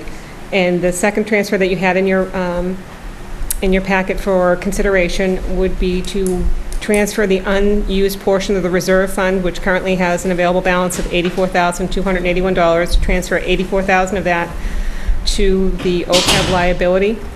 I did want to provide to you that this is our OPEB actuarial analysis is due to be redone as of June 30th this year. There's funding for it in fiscal 18 in the town accountant's budget. Our current liability is over $60 million. I don't expect that to improve the new actuarial study, but we'll wait to see. We did change from MedX 3 plan to a MedX 2 with PDP, but we've also had a fiscal 17 increase of 15% and a fiscal 18 increase of 11.9% on the active plans. So that will need to be factored in. The other reason that I am bringing this forward to you after discussion with the town administrator is something that we've talked to the board about before, is that Standard & Poor's, our credit rating agency, when they have looked at us, has repeatedly mentioned to us the fact that our OPEB liability, they don't find that it is well managed, essentially, or that we have a real concrete plan. Even though it's in our financial policies that we're funding 2% of the Plymouth County assessment towards the OPEB, they don't see that as a concrete plan or that it's enough. So this would show that we're mindful of that and that we can fund a little bit more. We currently only have $769,000 towards this liability. So what are they recommending? So they don't make any recommendations, but I did provide you just a sheet looking at the neighboring municipalities. So Cohasset has $583,000 as of their last audited balance sheet that was available online against a $32 million liability, so they're 1.8% funded. They're a AAA. Hingham, they're far more funded than we are. They're $10 million out of a $65 million liability. Marshfield, there's nothing, their information went through the end of 2015. They don't have any money set aside. I think they have since put some aside, but they have a $72 million liability, and their credit rating is the same as ours. Everyone else around us that is on this list, at least, Cohasset, Hingham, all have AAAs, and they, even having just slightly more, Cohasset only has 1.8% funded, we're 1.12. We're very close to where they are. So just trying to get a little bit more. So Norwell, this addition will put us at 1.12, or? before we were at 1.12. Okay, so this includes current. Yeah, so depending on how our actuarial analysis comes in, we could go backwards, we could get a little bit better. My sense is that we will not get a little bit better, but so would everyone else who's going through an actuarial analysis, which you have to have done every 2 years. Norwell is very aggressive. They put not a large amount, but they put over $1 million aside, and then they're putting over $200,000 each year towards it. So they're making larger gains towards it. So that explains why they are AAA and they're at 3%. They've got the funds to dedicate to it that we don't currently have. So we have it in our financial policies. We just want to do a little bit extra. A couple of years ago, I think fiscal 16, we put another $200,000 in the budget to give it another little boost. So everything we can do to show that we're aware of it, that we're trying to fund it. We recognize it's a major liability. It's just prioritizing the available funds and how they can be spent. So we did put in the 2% like we always do? Yes. We did $87,000 this year, and it's $90,000 in the fiscal 18 approved budget. So I would say no. It's a drop. It has no impact whatsoever on the $70 million worth of liability that we have, and we need that money to do all the other things that we talked about, So I would think $85,000 can be better served by us spending it than maybe getting a better bond rating, which I don't think it will, is my opinion. So the issue's not getting a better bond rating, it's being able to maintain the one we have. I don't think that's going to impact it, is my opinion. We're going to permanent bond likely in February. So we'll have another bond rating report then. Oh, Tricia? We get another bond rating in February. And when's the actual aerial coming out? I'm going to be going out to get prices on it within the next month. It's due, the next date is June 30th of 17. So what sort of strategies do we have to utilize to get the actual value of our liability down, which would also increase our percentage? Like, is there any opportunity to do that? There are certainly things that the board can adopt as policies, such as currently, if someone leaves the employee of the town, and then if someone retires but doesn't have health insurance, they can come back at any time and get on the town's health insurance as a retiree. The board could decide that they're not going to allow that to happen from a point in the future, say a year from now. Anyone that retires, if they don't have health insurance at the time they retire, they can't come back on. So Hingham has that. So then you can cut off your liability. The only liability you have are the people who are currently working for you, who potentially could retire. It can't be anyone in the in the pool of retirees that could come back. Now, does that happen that often? Every now and then it does. You have someone that had it on their spouse's plan, the spouse passes away, and they don't have the opportunity of a surviving spouse. There was a lot of it back when they had the Medicare supplemental plans like Secure Horizons, all of those, where you could get it for like a zero when they were really new. When they all went away, all the people migrated back to the towns because they had no place to get their health insurance. That's certainly something you could look at. I would not recommend doing it retroactively because you didn't give anyone notice. You would certainly want to consider doing it going forward, and that we can always ask the actuary to take a look at it. How would that impact our liability? Is it something material? And the board would have a better sense if that's something they want to investigate further. What are some other examples? Can you think of anything else? Plan design. So plan design, if you have higher deductibles, if more cost shifting, that will change it. I'm interested to see how going from a MedX3 plan, which has prescription drug coverage in it, to a MedX2 with a PDP, how that affects our liability, if there is a material change or if it doesn't affect it at all. I would hope that there would be some positive change because our premiums go down, and that factors in as well. The problem we have is our premiums have taken 2 consecutive jumps, and that's going to be felt. But anyone that was in the Mayflower group that's also having one of these actuarial studies done has the same problem. What's the difference from just generalizing from the AAA plus, I'm sorry, from the AA plus to a AAA? If you had like $1 million, what would be the difference there? In the interest rate environment we were leaving, which was the really low, there wasn't that much of a spread. As the rates start to go up, the spread gets a little bit wider. So I think when we were looking at it, you were talking about tops 25 basis points. Maybe not even on the projects that we just came from. When you're getting where your range could be anywhere from a 5 to say a 4.5 or 4, then it starts to be more of a material effect on what people are going to pay. The other issue being that if an investor is looking at buying bonds, are we as attractive? As a AA plus, we're attractive. The question is, what's holding us back? From what our FA is telling us and what the feedback we're getting from the credit rating, it's the OPEB liability. That's what they keep going back to. But there's no guarantee that we put $84,000 into it and all of a sudden we get a higher rating. No, there's no guarantee. Really not much at all. No guarantee, but since it's surplus funds, it's the reserve fund, it's chipping away at a mountain, but it's still showing them that not only once a year, but twice a year, we're making an appropriation. Wasn't the plan, I mean, I think the long-term plan was eventually the pension was going to pay for itself. And then you take that $3 million that you're paying towards pension and you put that into the OPEB and it would eventually get you caught up on the liability. Right, so the pension fully funds now, I think it's in 2040. Right, so it was supposed to be, when we started this whole At thing, John and John, it actually, was, 2024. So. Yeah, I think it might be 2030. I think I'm mixing up my building project maturities in that. So 2030? I think it's 2030, yeah. It's the building projects mature in 2040. So not that that's ever going to happen, but that's what the plan, I mean, you're just paying for the future with the current. Yeah, and certainly, I mean, I've had these discussions with people, it's how much can one generation take as a liability that they have to fund. What are we currently at, 7 something, 7 what? 750. 750? Yeah, we're just over. So over that. part of the challenge is we didn't even establish the fund here till 2011, so we had zero. Some of these other towns have had it for 10, 15 years. Hingham's probably had it since the day it was able to be done.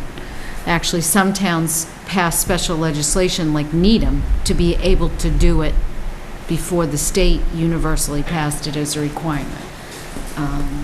So we're playing catch-up. So what's the, and forgive me for the budget, what are we putting in for next year? It's just over 90,000. We It's put like 90,000 2% change. of the annual retirement assessment.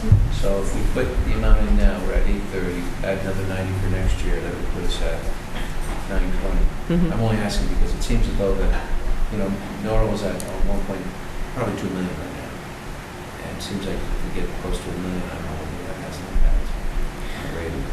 Yeah, I mean, it's showing that we're aware of it and we're funding it. As to Tony's point, is it a drop in the bucket? It is a drop in the bucket, but it is showing that that the town is taking some type of positive action beyond what's in its financial policies to try to address the issue of the liability.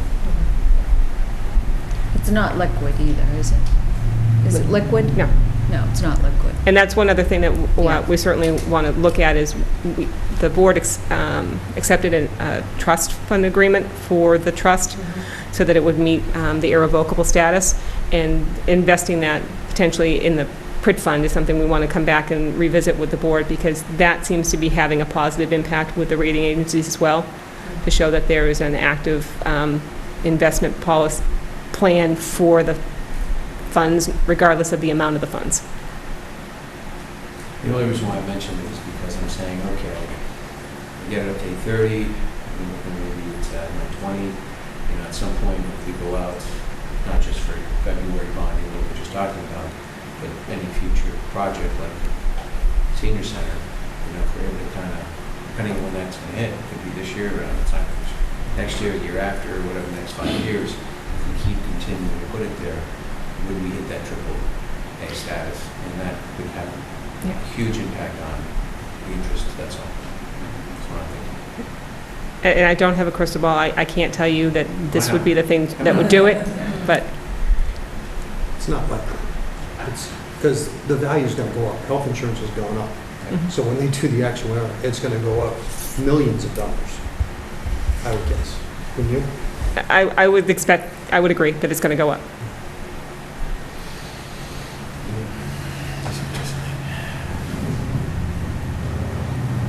I mean, if you think we're teetering on the edge, and because we show making an effort is gonna make the difference, that's the only reason why we would do it.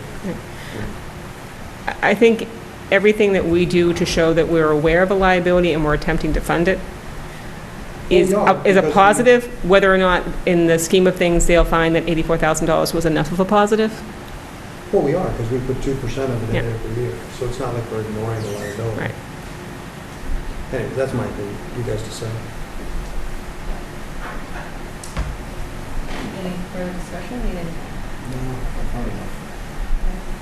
Are we inclined to? Enough good news. Do we want to read this motion? All right. Anybody wanna make a Move to motion? transfer from the available general fund budget line, the reserve fund, in the amount of $84,000 to the transfer to OPEB liability trust fund expense line in the amount of $84,000 pursuant to Mass General Laws 44, Section 33. Second. Motion by Mr. Danahy, a second by Mr. Harris. Any additional discussion? It doesn't have to be 84,000 either. It could be 24,000. Let's settle for 50. I was going to say 50. I'll take 50. $49.99. Does that change your motion, your mind? I'm kind of inclined to say throw 84 at it. Let's see if maybe we'll have an impact. I know it's like throwing pennies into a bucket, but... How do you like the carnival? Are you the guy that throws that all in? I win. Then go for it. Give us the rate. Just give us something so we can say we're doing it on July 1 and we're doing it on June I would 30th. support, So we can do, so, I mean, Tony's suggestion of 50. Are we saying this? I said 20. he said 20. I said 20. John said 50, right? All right, so I have Mr. Harris rescinding his, Because I think that's, John, are you, That's my motion. I'll withdraw my motion. How's that? all right. rescinding my second, rescinding your motion? Mr. Danahy withdraws his motion. And Mr. Harris withdraws. You stab So at it, we need to come up with. We'll try it one 42. time. All right. Move to transfer from the available general fund budget line of the reserve fund the amount of $50,000 to be transferred to the OPEB liability trust fund expense line. This doesn't, in the amount of $50,000 pursuant to Mass General Law, Chapter 44B, Section 33. I have to do this again. New motion by Mr. Danahy. Second. Mr. Harris seconds it. All in favor? So I'll vote in favor if we don't do it again next year, if we don't get a better bond rating. Promise, There are no Tony, we will. contingencies. I want to know how Marshfield has the same bond rating as we do. And I know for No. sure. All in favor? Aye. Aye. All opposed? There being none. 4-0. And sorry for the You have motion. another one, right? Yes, I do, Mr. Danheed. The name of the account is transfer to OPEB liability. That's just why it seems so strange in the motion. So the one that came forward yesterday afternoon, Acting Fire Chief Al Elliott met with the town administrator, and he also came by to share with me the bad news of his payroll that had been submitted. Up until that time, fire department payroll was on track to finish without any additional assistance. The payroll that was passed in, that I got the numbers for this morning, had overtime of over $50,000 for the last payroll period. In the packet that I gave you, I included what the average has been for the fire overtime, and it's been fairly consistent. There's been some ups and downs, but the average has been $35,000 per pay period, which we could accommodate that in the budget, but having a $42,000 week and then followed by an over $50,000 week, and having the acting fire chief have to say that he believes that the next pay period, which is the final pay period of the year, which has 16 days of overtime in it, will be the same as this pay period, is something that's very concerning and will cause that budget to go into a deficit on the personal services line. Now, the reason for this overtime, Al did give me analysis. We're going to work back with the department to find out exactly the source of it, since they were tracking well. They did have, their overtime line has been in deficit, but it's been offsetting against their regular salaries. Was a number of things, the sick leave usage that we've discussed before. We had some injured on duty, some of those came back, some of them didn't, and then we've had 2 more injured on duty. We have some long-term sickness in the department as well. There are some vacancies. There are currently 2 people in the academy. So that's causing problems, and this is the year that they're the last collective bargaining unit to transition to the monthly accrual system, and this is their transition year, meaning they got, they were held harmless last year that they could carry over extra vacation. So this is the year where they have all that left over. So they actually got almost 18 months worth of vacation in 1 year. And this, they are going to lose what they cannot carry as of June 30th. They can only carry a year's worth. So basically, you earn your vacation for the following year. So there's a push now on using all this vacation, which is something we're going to discuss with the deputy chief of the scheduling of that, which is driving some of this cost at the very end of the year, because they're having to backfill shifts. So somebody goes on vacation, and you gotta fill it with somebody that's getting time and a half. yeah, and if you have a vacancy, you've got to fill that shift. If you have someone out sick or someone injured on duty, again, you have to fill that shift. We budget for overtime. We do budget for overtime, and we were going to make it until we hit these, this last payroll. And So to we know, budget $800,000 for overtime. And is this your annual budget or up to this date? This is annual. this is the annual budget for the overtime. And they're at 896 with this 32, or 896 They were 896. before the 32? They're 896 right now as of the paid check they're going to get on Thursday. There's 16 more days for their overtime to go. And the pay period is 2 weeks. It is 2 weeks, but they have a slight lag with their overtime. So they have an extra 4 days, 2 days in that pay cycle that they need to be made whole for the end of the fiscal year. So based on what Al is telling me for what's been scheduled for overtime, scheduled for vacation, and what's going to happen with the other outages, they're going to have another over $50,000 week, and they cannot support it. And you're taking it from the facilities and fuels The fuel- line from the fire department? No, the fire department, last year, the fire department transferred $20,000 from their expense lines up to their personal services lines to cover their overtime. They do not have it in their expense lines. They have approximately $8,000 left in their expense lines. They cannot cover this. Had we known that there was going to be this type of a problem at the very end of the year, we certainly would have had them start setting sums aside. They do have a reserve fund transfer. The only reserve fund transfer that's been voted this year was for the fire department for repairs to engine 4, and that's currently was voted contingent on them actually needing it. So right now they don't potentially need it, so we're trying to see if that doesn't need to be transferred into their budget, and they can make do with what they have for the expense side for those items. But the budget, overtime budget is gonna be over $100,000, $120,000 above what we budgeted, And- 820. Yes, but some of that is offsetting against regular salaries because we did have some retirements and they still do have some vacancies. So it's not a true figure of what the overtime should be, because if those vacancies weren't there, they wouldn't have to have Doesn't overtime. that happen every year? Isn't that going to happen every year? They've been, for the last several years, the number of replacements in that department, I mean, you've seen them probably, I don't know, maybe 20% of the department has rolled over. So they always seem to be behind the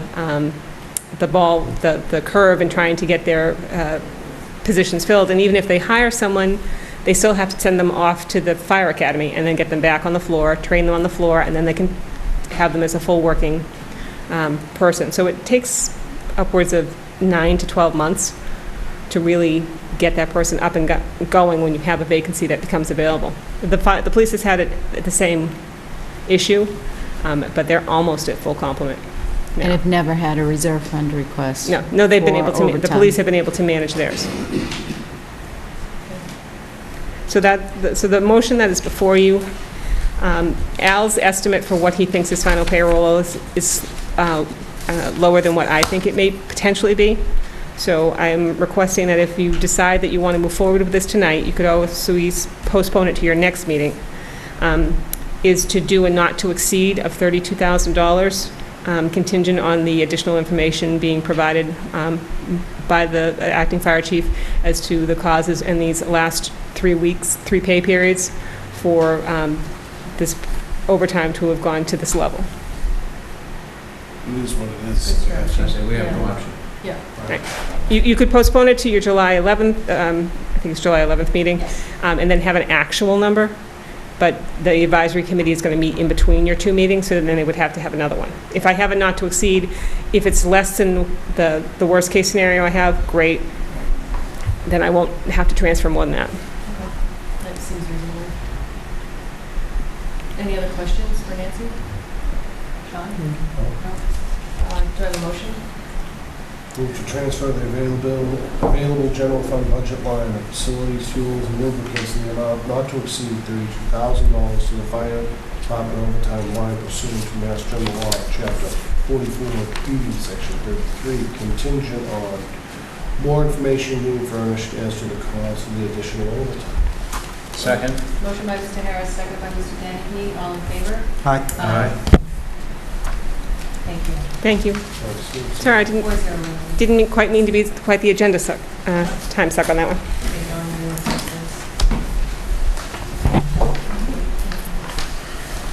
All right, thank you, Nancy, very much. Okay, moving along to new business, we have discussion and votes for a number of one-day liquor licenses. Motion? Sure. Move Riva Restaurant, move the Board of Selectmen approve a one-day wine and malt license to Riva Restaurant for a graduation party to be held at the Scituate Maritime Center located at 119 Edward Foster Road on Sunday, June 15th from 1 p.m. until 5 p.m. June 25th. 25th, sorry. Second? Motion by Mr. Vignani, second by Mr. Harris. All in favor? Aye. Move the Board of Selectmen approve a one-day wine and malt license to Riva Restaurant for a baby shower to be held at the Scituate Maritime Center located at 119 Edward Foster Road on Sunday, August 27th, 2017 from 12 to 4 p.m. Motion by Mr. Vignani, second by Mr. Harris. Any discussion? All in favor? Aye. Aye. Move the Board of Selectmen vote to approve a one-day wine and malt license to Riva Restaurant for a birthday party to be held at the Scituate Maritime Center located at 119 Edward Foster Road on Sunday, July 2nd from 6:30 until 10:30 p.m. Second? Motion by Mr. Vignani, second by Mr. Harris. Any discussion? No. All in favor? Aye. Move the Board of Selectmen vote to approve a one-day wine and malt license to Lavishly Done for a christening to be held at the Gar Hall located at 353 Country Way on Sunday, June 25th, 2017 from 1:30 until 5:30 p.m. Second? Motion by Mr. Vignani, second by Mr. Harris. Any discussion? There being none. All in favor? Aye. Move the Board of Selectmen vote to approve a one-day wine and malt license to Harborside Wine for a bridal shower to be held at the Scituate Maritime Center located at 119 Edward Foster Road on Saturday, June 24th, from 11 a.m. until 3 p.m. Second. Motion by Mr. Vignani, second by Mr. Harris. Any discussion? All in favor? Aye. Move the Board of Selectmen vote to approve a one-day wine and malt license to Harborside Wines for a potluck supper to be held at the Scituate Maritime Center at 119 Edward Foster Road on Saturday, June 24th, 2017, from 6 PM until 10 PM. Second. So, wait a minute. A couple hours after the other one. Okay, oh yeah, there we go. Okay, motion by Mr. Vignani, second by Mr. Harris. Any further discussion? Thank you for clarifying. All in favor? Aye. And move to Board of Selectmen approve a one-day wine and malt license to The Silent Chef for a wedding reception to be held at the Scituate Maritime Center located at 119 Edward Foster Road on July 8th, 2017, from 6 PM until 10 PM. Second. Motion by Mr. Vignani, second by Mr. Harris. Any further discussion? Nope. All in favor? Aye. Is that it? Is that everything?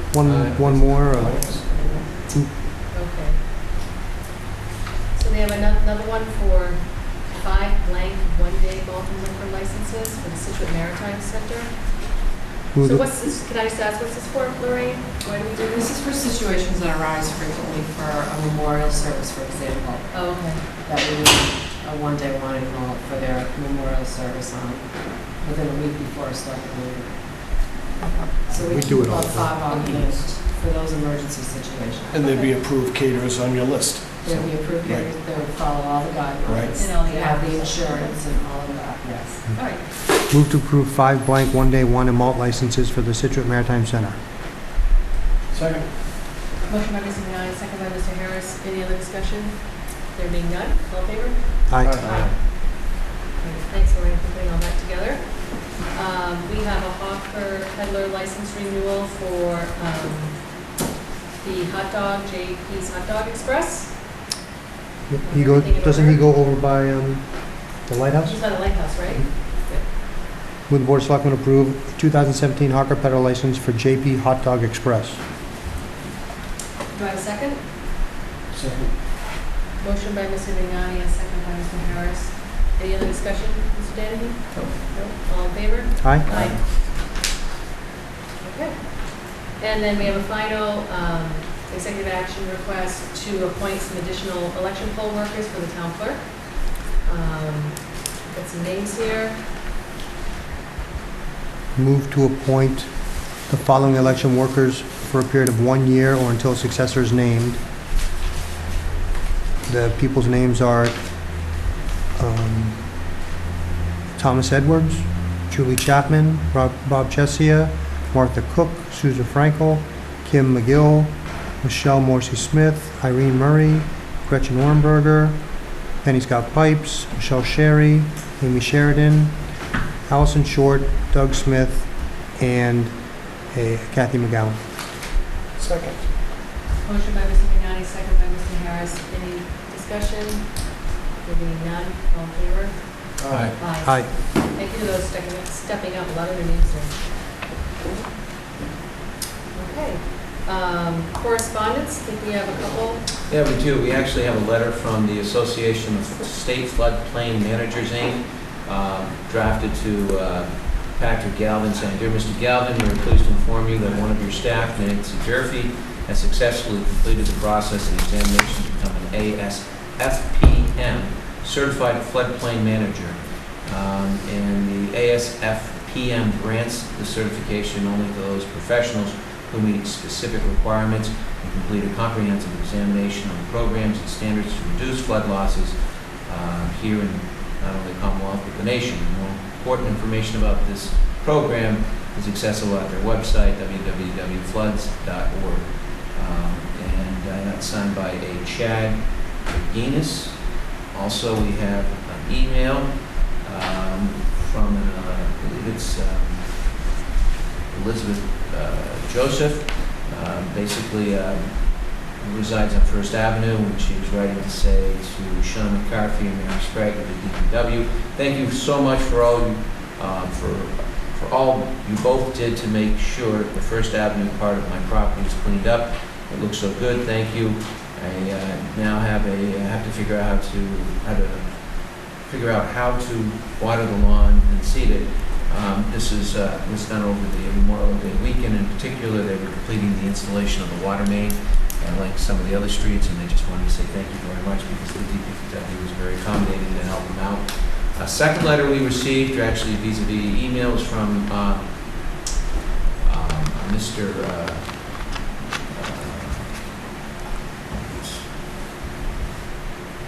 Actually, it's from Frank Snow to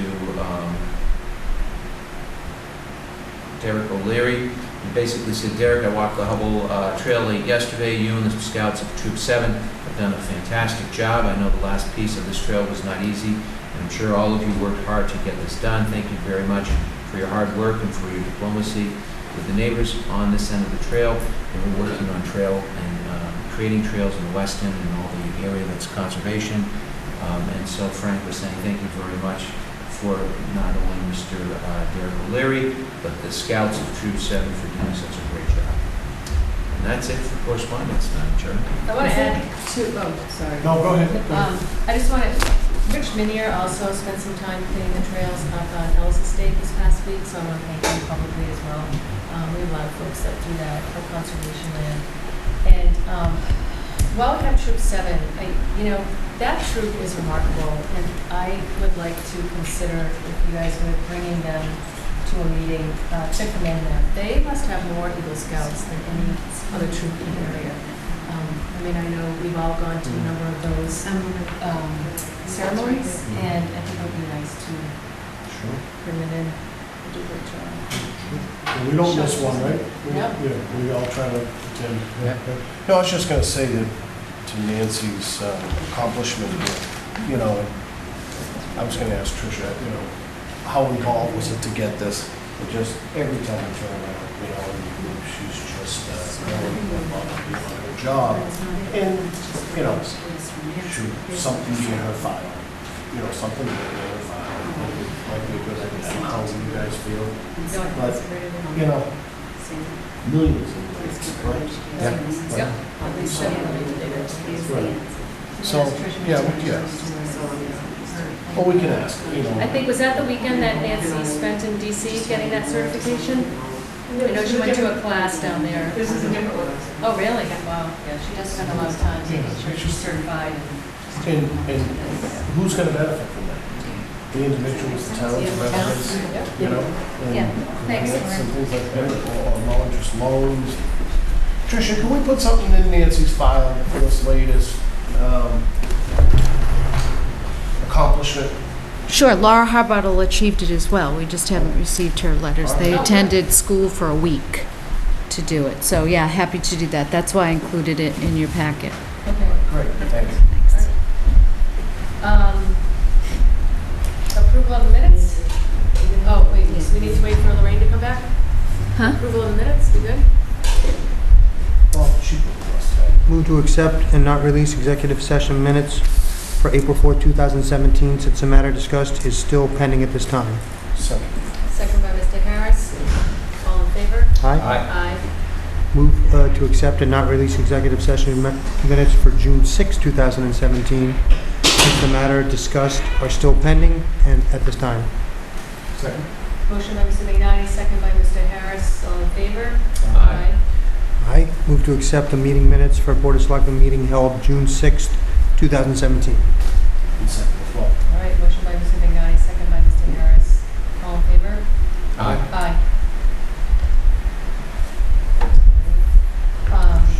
Before we declare to move into executive session, since it's late, does the board have anything they want to add as reports before we move in? John, do you have anything you want to say? No, I don't want to. Okay. Tony? Yeah, a couple things. And Tricia, maybe, or you can mention to Lorraine. Yeah. I'd like to get Kathy Curran to come into a meeting so that we can discuss the election and what happened at it and just get a feedback of good and bad and what we can do differently and her impression of how it went. I know Sean and I just went through it, and I have a few things that I saw, and I'm sure you did as well. But I think it's good to kind of have a debrief. Okay. The other thing I'd like to do is get Chief Stewart to, and I'm sure he has it, I want to document what the liquor laws are in the town and get it in the paper. Maybe Ruth can print it or we can get it posted somewhere so that parents know during this time of graduation parties and summer what the law actually is for kids, adults holding parties. Host liability, all that. All liability yeah. type of stuff. Because we read about stuff in the paper, but I don't think anybody knows exactly what the ramifications are of things. Sure.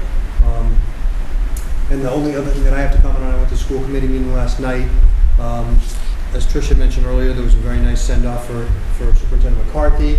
Many nice things said, songs sung, and I reiterated what Tricia had said, that it was a great working relationship over the years in terms of the collaboration, and there was no we, they type thing that had been here in the past. So, I was,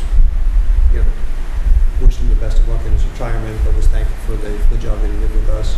And then the only other thing that came to bear, well, two things. Someone in the audience mentioned there was a field study that was presented that had a bunch of turf fields being built in at the high school premise. So that's going to be coming before us at some point in time. It's an expensive venture, but fields are needed in the town. And that kind of piggybacked with the fact that the well that we just put in the capital plan to put over there to water the field up, the Cushing that we spent $150,000 to build, there's no water. So the well came up dry, and the advice of the consultant that was doing it said that, well, you can go deeper and do something different, but there's no assurance that you're going to hit water. So We had a whole geo study that there was an aquifer below there. well, they went at the dissecting place, which is kind of by the batting cages at the high school, and at first they tried a sand one, which only got about 50 feet, and I think they went down deeper and there's no water. So they're going to be coming before us to get town water to make sure that that field up at Cushing doesn't die. And then we're going to have to figure out what's going on there. So just a heads up on that. And that's that. Sean? During the election, a resident approached me, and I've been giving it some thought since then. And I think it's a pretty good idea about forming a committee for Widows Walk. Not today or tomorrow, but down the road. I think, and if you guys don't agree, just tell me, but give it some thought. I just think we have such a $5-10 million asset that I just think it's a lot for any one person to manage, to have a long-range plan. And Tricia might not agree with me, but I think it would takes some work off your plate. Like a Widows Walk Advisory Board type of thing? Exactly. So I was on the Widows Walk Committee probably 10 years ago with Dick Blake, and Joe may have been on it back then. And I think there's been committees before and after me, and they never really, I mean, it may be different now because we have a little bit of money. In those days, we didn't really have money, but it wasn't extremely productive, but maybe because the bonds paid off now, it may be. I don't envision them meeting that often, but I just think there'd be a lot of interest with people that know far more about golf courses and things like that than I do. And just come to this board, present their ideas, findings and so forth. And ask around to other municipal golf courses and see if they have something.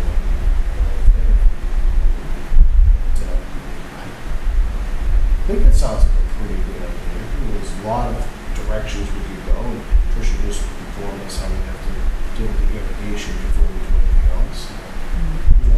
I'm not saying we don't by any means, but we get a lot of comments and the looks and to Tony's point, there's not a lot of money there, but we have a lot of ideas. Tricia had a great idea about down the road, making a public-private partnership with a boutique hotel. There's a lot of things that this group could do. And if you guys don't agree, it's just something that someone can come up to me and I just. Well, I mean, that's what I think a group could be really helpful on, is to solicit public input on what's the next 20 years look like at Widows Walk. I mean, you've heard so many different things. Make it a 9-holer, take it away, build a new clubhouse, build a boutique hotel, which was in one of the studies. and to say, you know, after that committee studied it, what are the options and what seems to be good, sort of like we did right after we acquired Pier 44. One thing I'd be curious to yeah. know is, like, what could you borrow if you're able to pay annually $300,000? I know it's kind of difficult with the interest rates and things, but I'd be curious to know how you. Well, we kind of know. How much did it cost to build it? How much did it cost to build the golf course? Do we know? 17, 20 years. 20 years, 20 years at $369 a year. I don't, you know, that included the interest cost. I don't know. I don't know what it would cost to Right, build. I mean, it's easy to figure it out. Right, You know, yeah. the So, reason why- yeah, the math, it can be done, but you have to John. see if it's an asset that's going to be a 5-year asset or a 20-year Yeah, asset. right. The reason why I was thinking about it was I was saying, okay, we know that we have the water, irrigation issue, we have to address that cost, and then I was trying to figure out what else you could maybe fix if you were thinking about it. But I think it bears looking at this long term and saying, what can this golf course yield? And how can we maybe maximize it more, have it pay for itself by going out bonding based on the Right. amount that it's generated. And what's the revenue offset? Well, why don't we pull together a small, I mean, I think that would be ideal to look at, you know, what should the golf course be?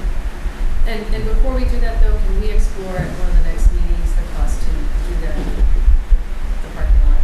So I know we were talking about that in the past. Talking about a permanent Paving. asphalt. Yeah, just get some parking lot.